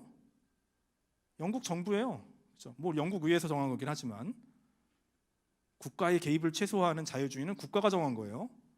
그죠? 뭐 비슷한 논리죠. 그죠? 경제적 파고. 자, 이런 일들까지 이제 벌어지게 됐다는 거죠. 자, 그다음에 이제 문화적인 충격. 사람들의 심성에도 엄청나게 많은 이제 충격을 주게 됩니다. 이미지에 나타난 죽음과 지옥의 표현. 이게 이제 완전히 패닉이에요. 이제 유럽 사람들이 완전 패닉이고 죽음에 대해서 늘 생각하게 되는 사회로 이제 접어들게 된다는 거죠. 죽음이 이제 달라지게 돼요. 원래 이제 이 흑사병이란 것, 갑작스럽게 막 죽어버리는 이런 이유도 없이 갑작스럽게 죽어버리는 것에 대해서 사람들이 충격을 먹게 되는데 그 이전의 죽음은 무엇이냐? 이상하게도 이제 나이가 들어서 보통 이제 나이가 들어서 많이 죽죠. 아니면 병에 걸려서 죽거나 그 사람들은 자기가 죽을 때를 알아요. 그래서 이제 불러 모으죠. 갑자기 끙끙 앓다가 아 이제 갈 때가 된 것 같구나라고 하면서 사람들을 불러 모으렴 해서 불러 모아요. 그래서 이웃도 오고 가족 친지 다 오죠. 그래서 이제 뭐 이런 얘기 저런 얘기 하면서 가족들과 친지들과 이웃들이 보는 앞에서 죽어갑니다. 외롭지 않아요. 죽음이. 그렇죠? 그리고 마을의 어떤 한 커다란 사건이에요. 그냥 마을 사람들이 모두 공유하는. 그렇죠? 그리고 모두들 애도를 하죠. 자, 근데 흑사병은 뭐예요? 그런 게 아니에요. 그냥 갑작스럽게 죽습니다. 이유도 없이 막. 이 사람들 입장에서 봤을 땐 이게 이제 굉장히 큰 충격을 주게 된다는 거죠. 그래서 죽음이 이제 사람들에게 느닷없이 갑자기 나에게 찾아오는 어떤 무서운 것, 공포 이런 걸로 이제 사람들이 생각을 합니다. 자, 이런 이미지들이 등장을 해요. 뭐 이미 이제 흑사병 발발 이전에도 등장을 했다고는 하지만 그 이후로 흑사병 이후로 더 많이 퍼진 그런 이미지들이 있어요. 죽음의 이미지들이죠. 죽음의 무도, 3인의 생자와 3인의 망자, 해골 횡화상, 몸이 막 썩어가는 그런 이제 이미지들 이런 것들이 이제 14세기 흑사병 이후로 더 많이 등장을 하게 됩니다. 자, 여기 이제 잠깐 밑에 나오지만 인간 사회에 대한 이제 새로운 관점으로 해서 죽음이라는 게 두 가지로 이제 해석이 돼요. 하나는 나의 죽음이에요. 죽음은 누가 대신해서 해줄 수가 없어요. 내가 죽는 거지. 내가 너를 위해서 대신 죽어줄게 이런 거 없죠. 그냥 그럼 둘이 죽는 거죠. 그냥 나의 죽음이 두 개일 뿐이지 대신하는 건 없어요. 자, 급작스러운 죽음에 대한 자각. 그러면서 자기 자신의 인생을 되돌아보면서 나는 어떻게 하면 구원을 얻을 수 있을까? 그렇죠? 개인에 대한 어떤 생각을 굉장히 크게 하는 그런 이제 계기가 됩니다. 구원을 향한 개인적인 신앙심이 강화되고 이런 것들을 바탕으로 개인주의, 신앙심의 내면화 등등이 이제 또 이루어지게 되죠. 자, 개인주의 하면은 우리가 맨날 개인주의 얘기할 때 맨날 르네상스 이런 거 얘기하죠. 바로 이런 이제 배경이 있어요. 신앙심의 내면화 이거는 종교개혁하고 관계된 거예요. 그렇죠? 이미 종교개혁이 일어나기 거의 한 200년 전에 이런 일이 일어나고 있었던 거죠. 자, 모두의 죽음 뭐냐 이거는 물론 나의 죽음인데 이 흑사병으로 인한 죽음에는 신분 고하가 따로 없어요. 왕도 죽고 뭐 고위성직자도 죽고 귀족도 죽고 그런 거예요. 위생이라는 게 뭐 그렇게 특별하게 있었던 시대가 아니기 때문에 다 똑같아요. 위생 상태는 그죠? 다 별로 이렇게 깨끗하지 않습니다. 자, 그런 상황에서 뭐 다 귀족이라고 해서 쥐벼룩을 피할 수 있는 방법이 있는 건 아니죠. 누구나 다 죽어요. 죽음 앞에 만인은 평등해요. 옛날에는 되게 슈퍼맨인 줄 알았던 기사들이라 막 슈퍼맨인 줄 알았던 그런 우리 영주님이 죽네? 우리 옆집에 있는 돌쇠랑 똑같은 병에 걸려서 죽네? 아, 같은 사람이구나. 이걸 느끼게 되는 거죠. 그죠? 우리는 신 아래 모든 인간은 평등하다, 이런 생각을 갖게 되죠. 이건 이제 실제로 14세기 후반으로 갈수록 도시나 농민 봉기가 크게 일어나는 상황하고 무관하지 않아요. 그죠? 그리고 새로운 사회에 대한 열망, 뭐 귀족이든 특히 이런 생각들은 이제 부유한 농민들이 많이, 아까 젠트리 계층이라고 할 수 있는 그런 사람들이 이제 많이 갖게 되죠. 우리 다 똑같은데 왜 쟤네들은 잘난 척하고 우리는 이렇게 차별 대우를 받아야 돼? 이런 식의 이제 생각들을 갖게 되는 거죠. 그래서 새로운 정치적, 종교적 운동들로도 나아가는 아주 직접적인 계기는 아니지만 이런 식의 이제 분위기를 만드는, 심성을 만드는 그런 토양으로 기능을 하게 되죠.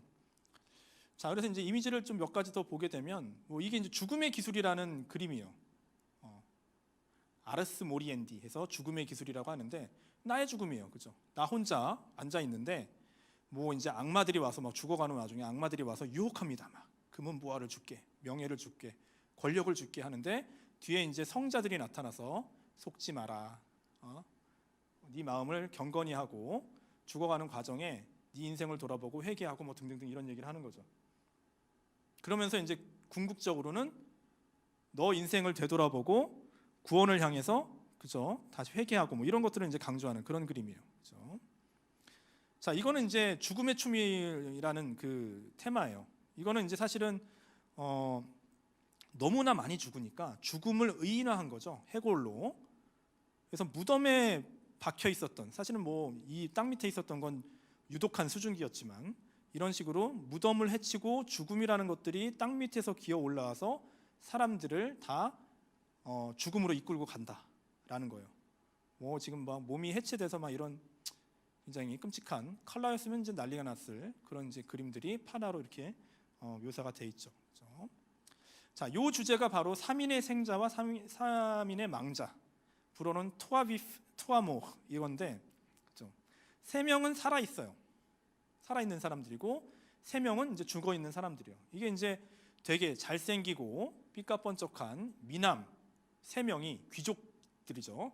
3명이 말을 타고 숲속을 가다가 갑자기 이 해골 3구를 만납니다. 3명이라고 해야 될까요? 만납니다. 하면서 이제 놀래는데 갑자기 이 해골들이 하는 말, 코드스무스 호크 에리티스, 이 말이에요. What 위하여, 이건 영어로 하면 지금의 우리인 것은 this will be yours라는 거예요. 그죠? 너희들의 모습이야. 지금 우리는 너의 미래 모습이야, 이 얘기예요. 뭐냐면 니네들 지금 이렇게 살아서 삶을 즐기고 있어?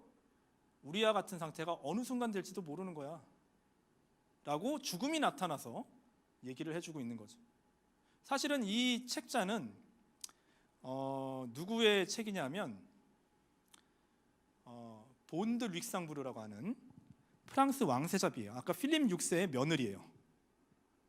이제 독일 사람, 룩셈부르크. 지금 우리가 알고 있는 룩셈부르크 있죠. 거기가 이제 그 공작 가문이었는데, 사실은 이때 당시에는 신성 로마 제국 황제를 역임하고 있었고, 이 본드 릭상부르는 신성 로마 제국 황제 카를 4세의 딸이자 그다음에 프랑스 왕세자 비인 사람이에요. 이 사람이 갖고 있었던 시도서예요. 하루하루 매일매일 이제 기도문을 외우는 그런 이제 책인데 굉장히 작은 책이에요.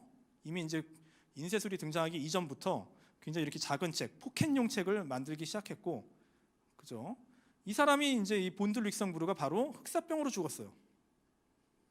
너무나 이제 비극적인 에피소드를 하나 얘기를 해주면, 결혼해서 10년 동안 애만 10명 낳고 흑사병 걸려서 죽었어요. 너무나 지금 생각하면 비극적인 삶이죠. 그렇죠? 자, 그 사람이 갖고 있었던 이제 시도서예요. 근데 이런 그림이 먼저 그려져 있었다는 건 이미 흑사병 이전에 이런 식의 마인드가 있었다는 걸 얘기하죠. 그렇죠? 자, 근데 이후에는 이게 더 많이 퍼져 나갑니다. 그렇죠? 자, 이거는 흑사병이 지나고 나서 한참 있다 이제 조각된 스트라스부르 대성당이에요. 스트라스부르 대성당에 있는 조각품인데, 이제 맨 정면에 딱 들어갔을 때 말고 그 옆을 돌아서 옆면 벽면에 조각되어 있는 조각상이에요. 이 중에서 가장 유명한 게 바로 이른바 이제 세계의 군주라고 이제 이름이 붙어 있는 요 조각상입니다. 자, 요 앞에서 딱 봤을 때는 뭐예요? 사과를 딱 하나 들고 싹 웃으면서 세상의 달콤함을 즐기고 있는 그런 젊은 청년의 얼굴과 모습을 하고 있는데, 이 뒷면을 보세요. 벌레와 두꺼비와 뱀과 이런 걸로 드글거리고 있어요. 뭐예요? 썩어가고 있다는 거죠. 앞면은 살아있지만, 앞면은 이제 그 생명을 갖고 살아있지만, 생생한 모습을 갖고 있지만, 뒤에는 죽어서 썩어가고 있는 모습이에요. 이건 뭐예요? 아까 앞에 봤던 3인의 생자와 3인의 망자가 넌 죽을 거야 라는 얘기를 하나로 합쳐서 하고 있는 거죠. 앞면은 3인의 생자지만 뒤에는 3인의 망자의 모습을 하고 있는, 그래서 한 번에 이거를 표현하고 있는 그런 이제 조각상입니다. 바로 옆에 있는 사람도 좀 심상치 않아요, 그죠? 이렇게 웃고는 있는데, 똑같이 웃고는 있는데 좀 뭔가 심상치 않죠. 이건 이제 육체적인 한계를 표현하고 있어요. 인간의 육체적인 한계, 육체적인 어떤 문제점, 유한성이죠. 인간의 육체적 유한성을 얘기하고 있는데, 이 여성은 사실은 광기예요. 광기를 표현하고 있는 여성이기도 합니다. 그렇죠? 자, 죽음의 무도. 아까 이제 나왔던 요 그림이고, 또 한 번 썼네요, 제가. 그 다음에 이거죠. 이런 사람들을 다 모두 죽음이 이끌고 가고 있습니다. 어디로? 니네들 다 죽어? 그러면서 똑같은 인간들이야. 그렇죠? 여기서 이제 주요한 테마가 뭐냐면, 저도 지금 발견한 건데, 키가 다 비슷하죠. 그죠? 이건 이제 시에나 시청에 있는 그 시청사 그 벽화, 암브로조 로렌체티의 그림에서도 나오는 것들인데, 이가 같다는 건 뭐냐면 다 동등한 인간들이란 뜻이에요. 자, 이제 좀 더 세련된 그림. 이거는 문제 이후에도 계속 영향을 미쳐서 독일의 베렌트 노트케라고 하는 사람이 그린 죽음의 춤이에요. 좀 더 이제 잘 그린 그림이죠. 관을 든 이 해골이 교황부터 해서 황제부터 해서 귀부인들, 고위성직자, 귀족들 다 끌고 가고 있습니다. 죽음으로. 그렇죠? 다 죽는다는 거예요. 그렇죠? 자, 급기야는 16세기 가면 이런 테마가 나오는 거죠. 대환란이죠, 이건 완전히. 그죠? 파국입니다. 그 브레겔이라고, 플랑드르 화가였던 브레겔이 죽음의 승리라는 제목의 그림을 그리죠. 그죠? 자, 막 이 해골로 이제 쌓여 있는 이런, 거의 말도 해골이에요. 그죠? 해골이 해골을 죽음으로 이끌고 가고 있고, 관들이 널브러져 있고, 사람들 죽어가고 있고, 그죠? 심지어 이곳에서는 거대한 관에 해골의 군대가 사람들을 거대한 관으로 밀어넣고 있어요. 그죠? 뭐 뒤에는 다 난리도 아니죠. 다 죽어가고 있어요. 다. 그죠? 이제 종소리가 울려요. 되게 불길한 종소리가 울리고 있죠. 곳곳이 화마에 휩싸여 있고, 그죠? 자, 이 와중에 왕이라고 부르는 사람도 이제 쓰러져 가고 있고, 마지막으로 결연하게 싸워보려는 사람도 있어요. 하지만 이 뒤에서는 뭐예요? 어차피 죽을 건데 끝까지 우리 생을 즐겨보자라고 노래하는 사람들도 있습니다. 그렇죠? 이런 식으로 이제 이후에 16세기까지도 이 죽음에 대한 이미지가 사람들에게 이 예술 작품 속에 영향을 미치고 있는 것이죠. 좀 더 순화된 표현이 등장을 해요. 그러니까 죽음을 기억을 하는데 극적으로 공포스럽게 그렇게 하는 게 아니라 죽음을 순화시켜서 길들이는 방식도 등장을 합니다. 그렇지만 죽음은 언제나 우리 곁에 있다는 것을 상기시키려고 하는 그림들이죠. 그렇죠? 이건 이제 브레겔의 그림과 비슷한 시기에 16세기에 그려진 그림인데, 영국에서 활동했던 헨리 8세 시기에 영국에서 활동했던 이제 그 독일 화가 한스 홀바인의 그림이에요. 이거 많이 보셨을 거예요, 여러분들. 대사들이라고. 이 대사들은 누구냐? 헨리 8세가 이제 종교 개혁해서 가톨릭에서 떨어져 나와서 수장령 반포하고 따로 이제 그 영국 국교회 만들려고 하니까 프랑스 측에서 사절단을 보내요. 그래서 그거 막으려고 이제 영국으로 건너가서 이제 설득 작업을 하려고 했던 사람들이요. 자, 그래서 이제 영국에서 가서 이제 이런 그림을 남기고 있는데, 홀바인이 그려서. 다 어쨌든 이 당시에 프랑스에서 잘 나가는 지식인들 중에 하나예요. 뭐 이제 공무를 맡기도 했지만 지식인들이고, 이 당시에 이제 여러 가지 과학 기술과 그죠? 뭐 음악과 문학과 뭐 이런 것들을 다 대표하는 뭐 새로운 선진 기술들이 다 전시가 돼 있어요. 뭐 지구본이라든가. 이미 이때 당시면 이제 대항해 시대가 한참 벌어지고 있을 때니까 그렇죠. 자, 근데 이제 뭐 이 종교 그 개혁으로 인해서 가톨릭과 개신교로 나눠진 상황. 여기 자세하게 보면 뭐 여긴 잘 여러분들 보이지 않겠지만 줄이 하나 끊어져 있어요. 현악기의 줄이 끊어져 있다는 건 뭐냐면 조화가 깨졌다는 얘기예요. 가톨릭 세계가 분열됐다는 거죠.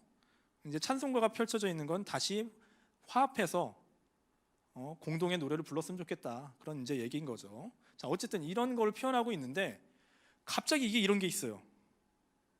그렇죠? 이게 뭐냐? 이거를 어디서 봐? 이걸 어떻게, 뭐 물론 이제 제가 이렇게 해놨으니까 여러분들은 아 이거겠구나라고 당연히 알겠지만 이게 어떻게 이렇게 되는가? 사실은 여러분 이 그림이 지금 영국의 내셔널 갤러리 가면은 여러분들이 보는 방식으로 이제 이렇게 걸려져 있어요, 정면으로. 근데 원래 이 그림이 걸려 있었던 건 어떻게 걸려 있었냐면 계단을 올라갈 때, 계단을 올라가면서 벽면의 왼쪽에 걸려 있었던 그림이에요. 자, 그러니까 계단을 여기 밑에서부터 이렇게 올라간다고 보세요. 이쪽에서 계단에서 사선으로 보게 된다면 이 모습이 나와요. 자, 그러면 이제 계단에서 올라가면서 사람들은 이 해골을 먼저 보는 거예요. 왼쪽 곁눈질을 통해서 이 해골을 먼저 보는 거예요. 자, 그리고 나서 올라가서 이렇게 돌리면 이 사람들이 나오는 거죠. 일종의 이제 바니타스, 뭐 허무하다, 얘네들 다 죽는 사람이야, 잘난 사람들인데 다 죽어, 이런 얘기일 수도 있고, 메멘토 모리, 죽음을 기억하라, 이런 이제 테마도 같이 이제 갖고 있게 되는 거죠. 자, 또 순화된 방식이 이런 거죠. 정물화예요. 이건 이제 17세기에 나오는 정물화인데 필립 드 샹페뉴라는 이제 그 17세기 화가예요. 고전주의죠.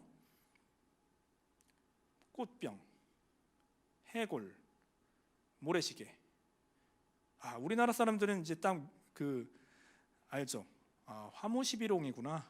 그렇죠? 죽음이에요, 그냥. 니네 다 죽어. 없어질 것들이야. 그렇죠? 시간은 유한하고 이 꽃은 언젠간 시들 것이고, 인간의 인생도 이렇게 될 것이야 라는 거죠.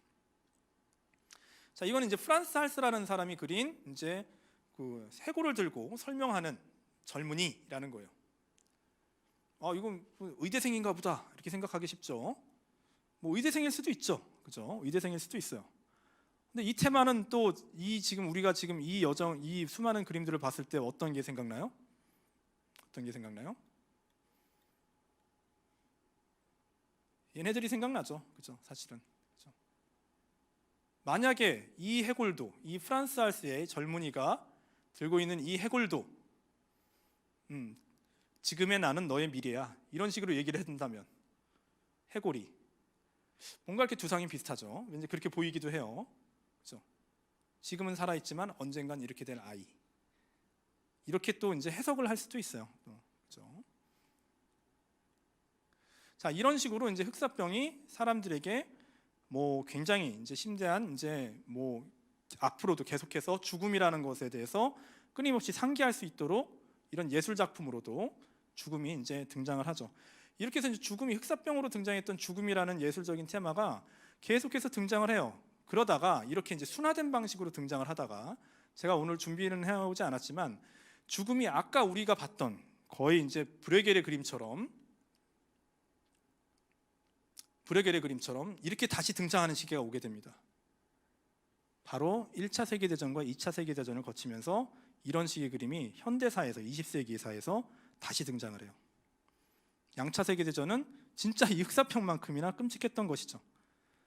뭐 흑사병을 연구했던 중세사가는 뭐 양차 세계대전보다 더 했다라고 얘기는 하지만, 사실은 이제 뭐 그 폭력의 그 장면들을 본다면, 그죠, 팔다리가 떨어져 나가는, 그죠, 그런 2차 세계대전도 1차 세계대전도 인류의 역사에서 만만치 않은 그런 이제 죽음의 역사가 되는 거죠. 그죠? 자, 제가 이제 맨 마지막에 이제 준비했던, 아까 살짝 넘어갔던 그림은 뭐냐? 자, 1358년에 일어났던 프랑스의 자크리 봉기. 이거는 1381년에 일어났던 잉글랜드의 농민 봉기예요. 자, 둘 다 공통적으로 어떤 때 일어났냐면 흑사병 극복하고 난 다음에 일어난 일들이에요. 보통은 어떻게 이제 얘기가 되냐면 무슨 우리 이렇게 얘기하는 사람들 많죠. 봉건 영주의 압제에 대항해서 농민들이 일어났다. 아닙니다. 봉건 영주가 아니라 전쟁을 하기 위해서 왕이 이 농민들에게도 세금을 거두기 시작해요. 뭐냐면 옛날에 진짜 봉건제가 있었던 시대에서는 농민들은 영주한테만 세금 내면 끝이에요. 왕한테 세금 안 냅니다. 그렇죠? 왕한테 세금을 내야 될 사람들은 영주들이에요. 왕이 필요할 때 십시일반하는 경우, 그것도 사실은 예외적인 케이스들이에요, 다들. 자, 그런데 이제 일반 농민들도 전쟁 세금 내래요. 전쟁세를 내래요. 자, 그런데 그럼 전쟁세를 나도 세금을 내면 나도 이런 이 프랑스나 영국의 공동체 일원으로 인정을 받아야 될 텐데 전혀 그렇지 않은 거죠. 신분제에 따라서 경제적으로 뜯기기만 하고 전혀 어떠한 사회적인 인정도 받지를 못하게 돼요. 자, 그런 와중에 1356년에 프랑스에서는 아까 필립 6세가 그 크레시 전투에서 졌던 것처럼 장 2세라는 왕이 뿌아티에 전투에서 또 패배를 합니다. 자, 1380년대에는 잉글랜드가 프랑스한테 질 때요, 또 거꾸로. 자, 두 농민들은 프랑스의 농민이나 잉글랜드의 농민은 이 국가적으로 거두고 있는 세금에 대해서, 그 다음에 그 세금 거두는 것과 달리 여전히 남아 있는 영주와 농민들 간의 어떤 그 불평등한 인간적인 멸시, 이런 거에 대해서 이제 봉기를 일으키게 되는 거죠. 기본적으로는 국가 세금이에요. 그렇죠? 자, 이때 특히나 이제 이 사람들은 일반 농민들이 아니에요. 아까 제가 얘기했던 젠트리라고 불리는 그런 분홍들이 이런 반란을 일으켜요. 봉기를 일으키는 것도 재력이 있어야 봉기를 일으키는 거예요. 사실은 먹고 살아야 되니까. 그렇죠? 자, 이때 특히나 이제 자크리의 봉기는 이 사람들의 목소리를 우리가 잘 알 수는 없지만 1381년에 잉글랜드 농민 봉기 당시에 이 사람들의 입장을 대변하는 연설문이 하나 남아 있어요. 지금은 이제 런던 안에 들어가 있는 곳이지만 이때 당시에는 런던 바깥이었던 블랙히스라는 곳에서 존 볼이라고 하는 수도사가 이 봉기군을 향해서 연설을 하죠. 일종의 설교예요. 그렇죠? 아시는 분들은 잘 알겠지만 그런 얘기를 하죠. 아담이 밭을 갈고 이브가 배를 짤 때 누가 귀족이었느냐? 태초에 누구는 귀족이고 누구는 그 귀족보다 못한 농노라면 성경에 나와 있을 거라는 거예요. 인간을 창조할 때 신이 언제 그런 그 위계제를 만들었냐는 거예요. 없었죠. 성경에 나오지도 않아요. 그죠? 자, 그러니까 이 지금 귀족과 농노, 이런 신분제, 이거 억압의 사슬들, 이런 것들은 모두가 다 저런 나쁜 놈들이 만들어 놓은 것이다 라고 얘기를 해요. 자, 그러니까 그 나쁜 굴레를 떨쳐버리는 게 신이 만든 질서로 되돌아가는 거라는 거예요. 이제 때가 왔다. 이런 식으로 해서 이제 연설문이 마무리가 되는 거죠. 이 억압의 굴레를 벗어버리자 이러면서. 자, 이런 귀족이나 우리나 뭐가 다른데 이 생각. 흑사병 이후니까 가능한 생각들일 수 있다는 거죠. 그렇죠? 여기서 하나 착각하면 안 되는 게 우리나라에도 저런 거 있는데 그러면서 이제 그 고려시대 때 만적에난 나오죠. 왕후장생의 시가 따로 있느냐. 물론 만적이 맨 처음에 그런 얘기는 한 거 아니라고 얘기는 하지만 그 얘기랑 이제 비슷하게 받아들이는 분들도 계세요. 근데 다르죠. 왜냐? 누군가가 만적이든 누군가가 왕후장생의 시가 따로 있느냐라고 했을 때는 자기가 왕후장상이 되겠다는 거예요. 자기도 귀족이 되겠다는 거예요. 근데 여기서 블랙히스에서 존 볼이 얘기하는 건 뭐예요? 귀족을 없애자는 거죠. 그죠? 신분제를 없애자는 얘기예요. 그죠? 기독교적인 평등 사상과 죽음에 대한 경험, 이런 것들이 합쳐지게 되는 것이죠. 자, 이런 이제 태도들은 이후에 근대 사회에 굉장히 큰 심원한, 그 다음에 지속적인 영향을 비치게 되는 것이죠. 나중에 이제 독일 농민봉기라든가, 그죠? 이런 데까지 이제 영향을 미치게 됩니다. 자, 이후에 이제 흑사병 이후의 상황을 좀 보도록 할게요. 14세기에 흑사병이 이제 1351년에 흑사병이 진정이 됐어요. 그죠? 다시 근데 진정이 되고 나니까 백년 전쟁 다시 시작해요. 아비뇽 유수는 78년에 종식이 됐지만 교회 대분열이 시작합니다. 아비뇽 교황 대 로마 교황, 거기 이제 피사 교황까지 3파전이 됐다가 다시 공의회 운동으로 교회 대분열은 종식이 돼요. 1417년에. 그렇지만 교회에 대한 신뢰는 어마어마하게 떨어진 상황이죠. 교황에 대한 신뢰도. 자, 1429년에 잔다르크가 등장해요. 이 백년 전쟁 다시 하고 있을 때. 자, 그리고 나서 이제 프랑스가 다시 승기를 잡고 잉글랜드군을 몰아내는 그런 때에 저쪽 이제 프랑스 경계를 넘어서 동쪽에서는 구텐베르크가 인쇄술을 발명합니다. 자, 그리고 나서 얼마 있다가 이제 잔다르크의 이제 그 잔다르크에 의해서 이제 사기를 북돋은 이제 프랑스군은 결국 승리를 거두죠. 1453년에 백년 전쟁이 종식이 돼요. 바로 그 해에 저쪽 동부 지중해에서는 동로마 제국, 즉 비잔티움 제국이 마지막 남은 땅덩이였던 콘스탄티노폴리스를 함락당하고 오스만 티르크가 이제 오스만 제국이 되죠. 오스만 제국이 동부의 강자로 새롭게 떠오르게 되죠. 자, 이 시기는 또 이제 르네상스가 만개하는 시기이기도 했어요. 피렌체를 중심으로 로렌조 데 메디치가 그 르네상스 문화를 적극적으로 후원하던 시기였고, 5년 후에는 이베리아 반도에서 카스티아와 아라곤 왕국이 결합해서 에스파냐가 등장을 합니다.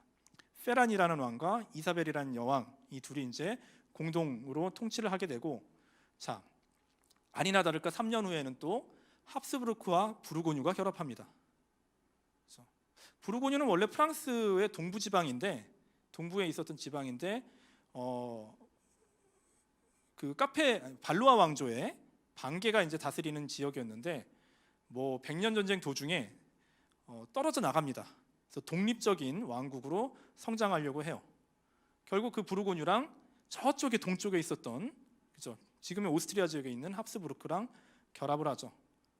자, 그리고 이제 뭐예요? 이 카스티아 아라곤 결합해서 에스파냐가 등장했을 때 여기서 공동왕의 딸과 합스부르크 부르고뉴가 결합해서 나온 아들과 또 결혼합니다. 그래서 이제 나중에 카를 5세라고 하는 사람의 엄청난 대제국이 만들어지게 되죠. 2년 있다가 이 에스파냐에서는 까나리아 제도를 정복해요. 이건 나중에 다음 시간에 보는 천연도와 관련해서 굉장히 중요한 부분이에요. 그리고 나서 이제 줄줄이 이어지는 내용들이 모두 이른바 신학로 개척, 대항해 시대가 펼쳐지게 되고, 프랑스에서는 이탈리아 원정, 그 다음에 바스코 다가마가 인도 항해까지 가는, 이게 이제 15세기까지의 주요한 사건인데, 이게 제가 이걸 왜 이렇게 쭉 다 얘기를 하느냐, 새로운 세계로 접어들기 시작했다는 거예요. 물론 이런 사건들이 생겨나는 게 흑사병 때문은 아니에요. 그런데 이제 어떤 영향을 미치냐, 기존에 있었던 가치관, 13세기까지 진리고 참이라고 믿었던, 그 다음에 불변한다고 생각했던 가치관에 엄청난 균열을 냅니다. 흑사병은. 그렇죠? 특히나 이제 종교 같은 부분에서도 보면은 성직자들이 너무 많이 죽어요. 성직자들이. 그런 와중에 교구는 그대로 두고, 아비뇽 교황들이 교구는 그대로 두고 자격이 안 되는 성직자들을 빨리 양성해서 그 교구에 11조 고대라고 보냅니다. 당연히 신뢰 상실이죠, 성직자에 대해서. 종교개혁의 어떤 실마리를 이미 이때부터 타락한 교회, 무능한 교회, 별로 성직자답지 않은 성직자, 이런 식의 이제 모습들을 보여주게 되죠. 그리고 이제 교회에서 지금까지 성경과 아리스토텔레스가 진짜 진리의 기준이었는데, 이 이후로 신학로 개척 이후에 성경에서도 얘기하지 않는 새로운 지역들이 등장을 해요. 그렇죠? 이런 이제 가치관이 이미 흔들리고 있는 이 시점에서 이런 사건들이 발생했을 때 전통적인 가치관을 과감하게 벗어던지고 새로운 가치관을 만들어야 되겠다는 그런 방향으로 유럽을 이끌게 되는 거죠. 그렇죠? 다시 한번 말씀드리지만 이거는 흑사병 때문은 아니에요. 그죠? 근데 이제 여러 가지 다양한 작용들의 연쇄작용인데, 그 맨 앞에 이제 흑사병이 굉장히 크게 자리를 하고 있었다라고 이제 얘기를 드리면서 오늘 강의를 마무리할 수 있을 것 같습니다. 좀 굉장히 쉬는 시간도 없이 장기간 얘기를 했는데 혹시 그 질문이 있으시면 해주시면 고맙겠습니다. 네, 지금부터는 질문 시간을 갖도록 하겠습니다. 네, 윤영식 님이 질문 주셨는데요. 예. 네, 근대 국가적 행정체계가 성립 전인데 흑사병에 대한 행정적 대처의 주체는 주로 누구, 어떤 조직이었나요? 흑사병이 세속 권력의 행정체계 성립에 어떤 영향을 미쳤나요? 예. 세속 권력 체계가 국가 체제가 성립 전이다라는 건 아닙니다. 성립되어 있었어요. 14세기 초면에 이미 프랑스는 그걸 하고 있었던 때입니다. 필립 4세라는 왕 1285년부터 1314년까지 이제 프랑스를 다스렸던 왕인데 이 사람이 중세사를 뒤흔들었던 이유는 바로 이 국가 체제라는 것을 너무나 중앙 집권적인 방식으로 국왕 중심의 국가 체제라는 것을 추진하고 있었을 때였다는 거예요. 그 이제 흑사병이 일어나기 훨씬 전이에요. 그러니까 이제 스테이트라는 게 물론 이제 스테이트란 말을 쓰진 않았지만 스테이트의 성격이라고 하는 것들이 이미 뭐 이 14세기 초에 필립 4세 때부터 본격적으로 등장하고 있었던 그런 때였습니다. 그리고 이제 국가라는 것은 우리가 이제 국가라는 말을 아무데나 막 다 쓰고 있죠, 그죠? 무슨 뭐 도읍 국가 아니 무슨 부족 국가 뭐 이런 아무데나 다 국가라는 말을 쓰고 있는데 사실 그 스테이트란 말 자체 국가란 말이 스테이트의 번역어죠. 그러면 스테이트가 언제 등장한지를 알아야 돼요. 그 스테이트라는 말은 바로 이제 15, 16세기에 등장하는 말들이죠. 원래는 이때도 쓰긴 썼었어요. 스타투스 레근이라고 해서 왕국의 상태라는 뜻으로 쓰기 시작하고 이 스테이트라는 것이 갖고 있는 성격은 바로 전쟁 국가예요. 기본적으로 전쟁을 하기 위해서 재정을 마련하고 그 재정으로 전쟁을 끊임없이 시행해 나가는 그리고 준비를 해 나가는 그런 시스템이 바로 이제 스테이트 시스템이 되는 거죠. 그건 이제 그 시스템 상으로 봤을 때는 이미 필립 4세 때부터 이제 시작이 되고 자, 그다음에 이제 주권이라는 개념이 본격적으로 등장하는 시기이기도 합니다. 교황에 대항해서 응징을 하죠. 프랑스 성직자가 프랑스 사람이냐 성직자냐, 그죠? 그랬을 때 이제 당연히 성직자니까 교황 말 들어야 돼라고 했을 때 필립 4세가 무슨 소리야? 성직자도 프랑스인으로 태어났으니까 당연히 내 신하지. 그러면서 이런 말을 합니다. 프랑스 왕은 프랑스 왕국 내에서 황제다. 프랑스 왕국 내에선 교황과 동급이니까 교황은 프랑스 왕국에 개입하지 마. 그리고 나서 이제 교황에 대해서 린치를 가하고 그 이후에 바로 아비뇽 유수가 시작된 거죠. 예, 답이 됐는지 모르겠습니다. 네, 정진환 님이 질문 주셨는데요. 한자 동맹과 연관해서 들을 수 있을지 질문 주셨습니다. 한자 동맹이요? 어떤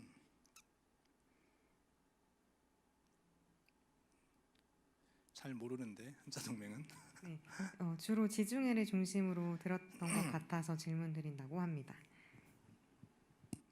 뭐 흑사병이라는 게 아무래도 저기 흑해에서 지중해로 이어지는 교역로를 통해서 전파가 됐기 때문에 여기에 이제 굉장히 많이 부각이 되고 있고 사실은 이제 저쪽 이제 프랑스 넘어서 북유럽으로 갈 때는 당연히 뭐 한자 동맹이 다니던 길을 통해서도 이 지도에서 보게 된다면 여기 검은색으로 칠해진 게 이 한자 동맹이 다니던 길들이에요. 여기는 당연히 이제 흑사병도 이 길을 통해서 전파됐으리라는 건 너무나 이제 뭐 잘 명확하나하죠. 그런데 이제 한자 동맹은 약간 뭐 지중해 지역이랑 그 조직 방식이 약간 독특하긴 다르긴 한데 주로 이제 이탈리아나 지중해 지역에서는 부르주아랑 귀족이랑 그렇게 대립 관계가 크지 않았지만 이쪽 북유럽 지역에서는 대립 관계가 굉장히 컸었어요. 그래서 한자 동맹 같은 경우는 자기네들이 스스로 이런 주변의 어떤 군주라든가 영주들로부터 뭐 스스로를 지키기 위해서 군대를 조직하기도 하고 뭐 실제로 이제 덴마크 왕이랑 싸워서 이기기도 해요. 그런 이제 모습도 보여주긴 하죠. 어쨌든 이제 뭐 원래 이제 질문대로 돌아오게 된다면 당연히 이 한자 동맹의 길도 이런 교역로 자체도 모두 다 이제 흑사병이 다 돌아다니는 그 전파되는 감염로가 되는 거죠. 그렇죠? 다음 강의도 기대해 주시기 바랍니다. 네, 그럼 이것으로 오늘 강의를 마치도록 하겠습니다. 네, 다음 주 수요일 6주차에서는 홍영진 선생님께서 이어서 천년두 파국적 세계화와 인간의 반격이라는 주제로 강의해 주십니다. 네, 오늘 강의에 참여해 주셔서 모두 감사드립니다. 강의해 주신 홍윤진 선생님께도 감사드립니다. 감사드립니다.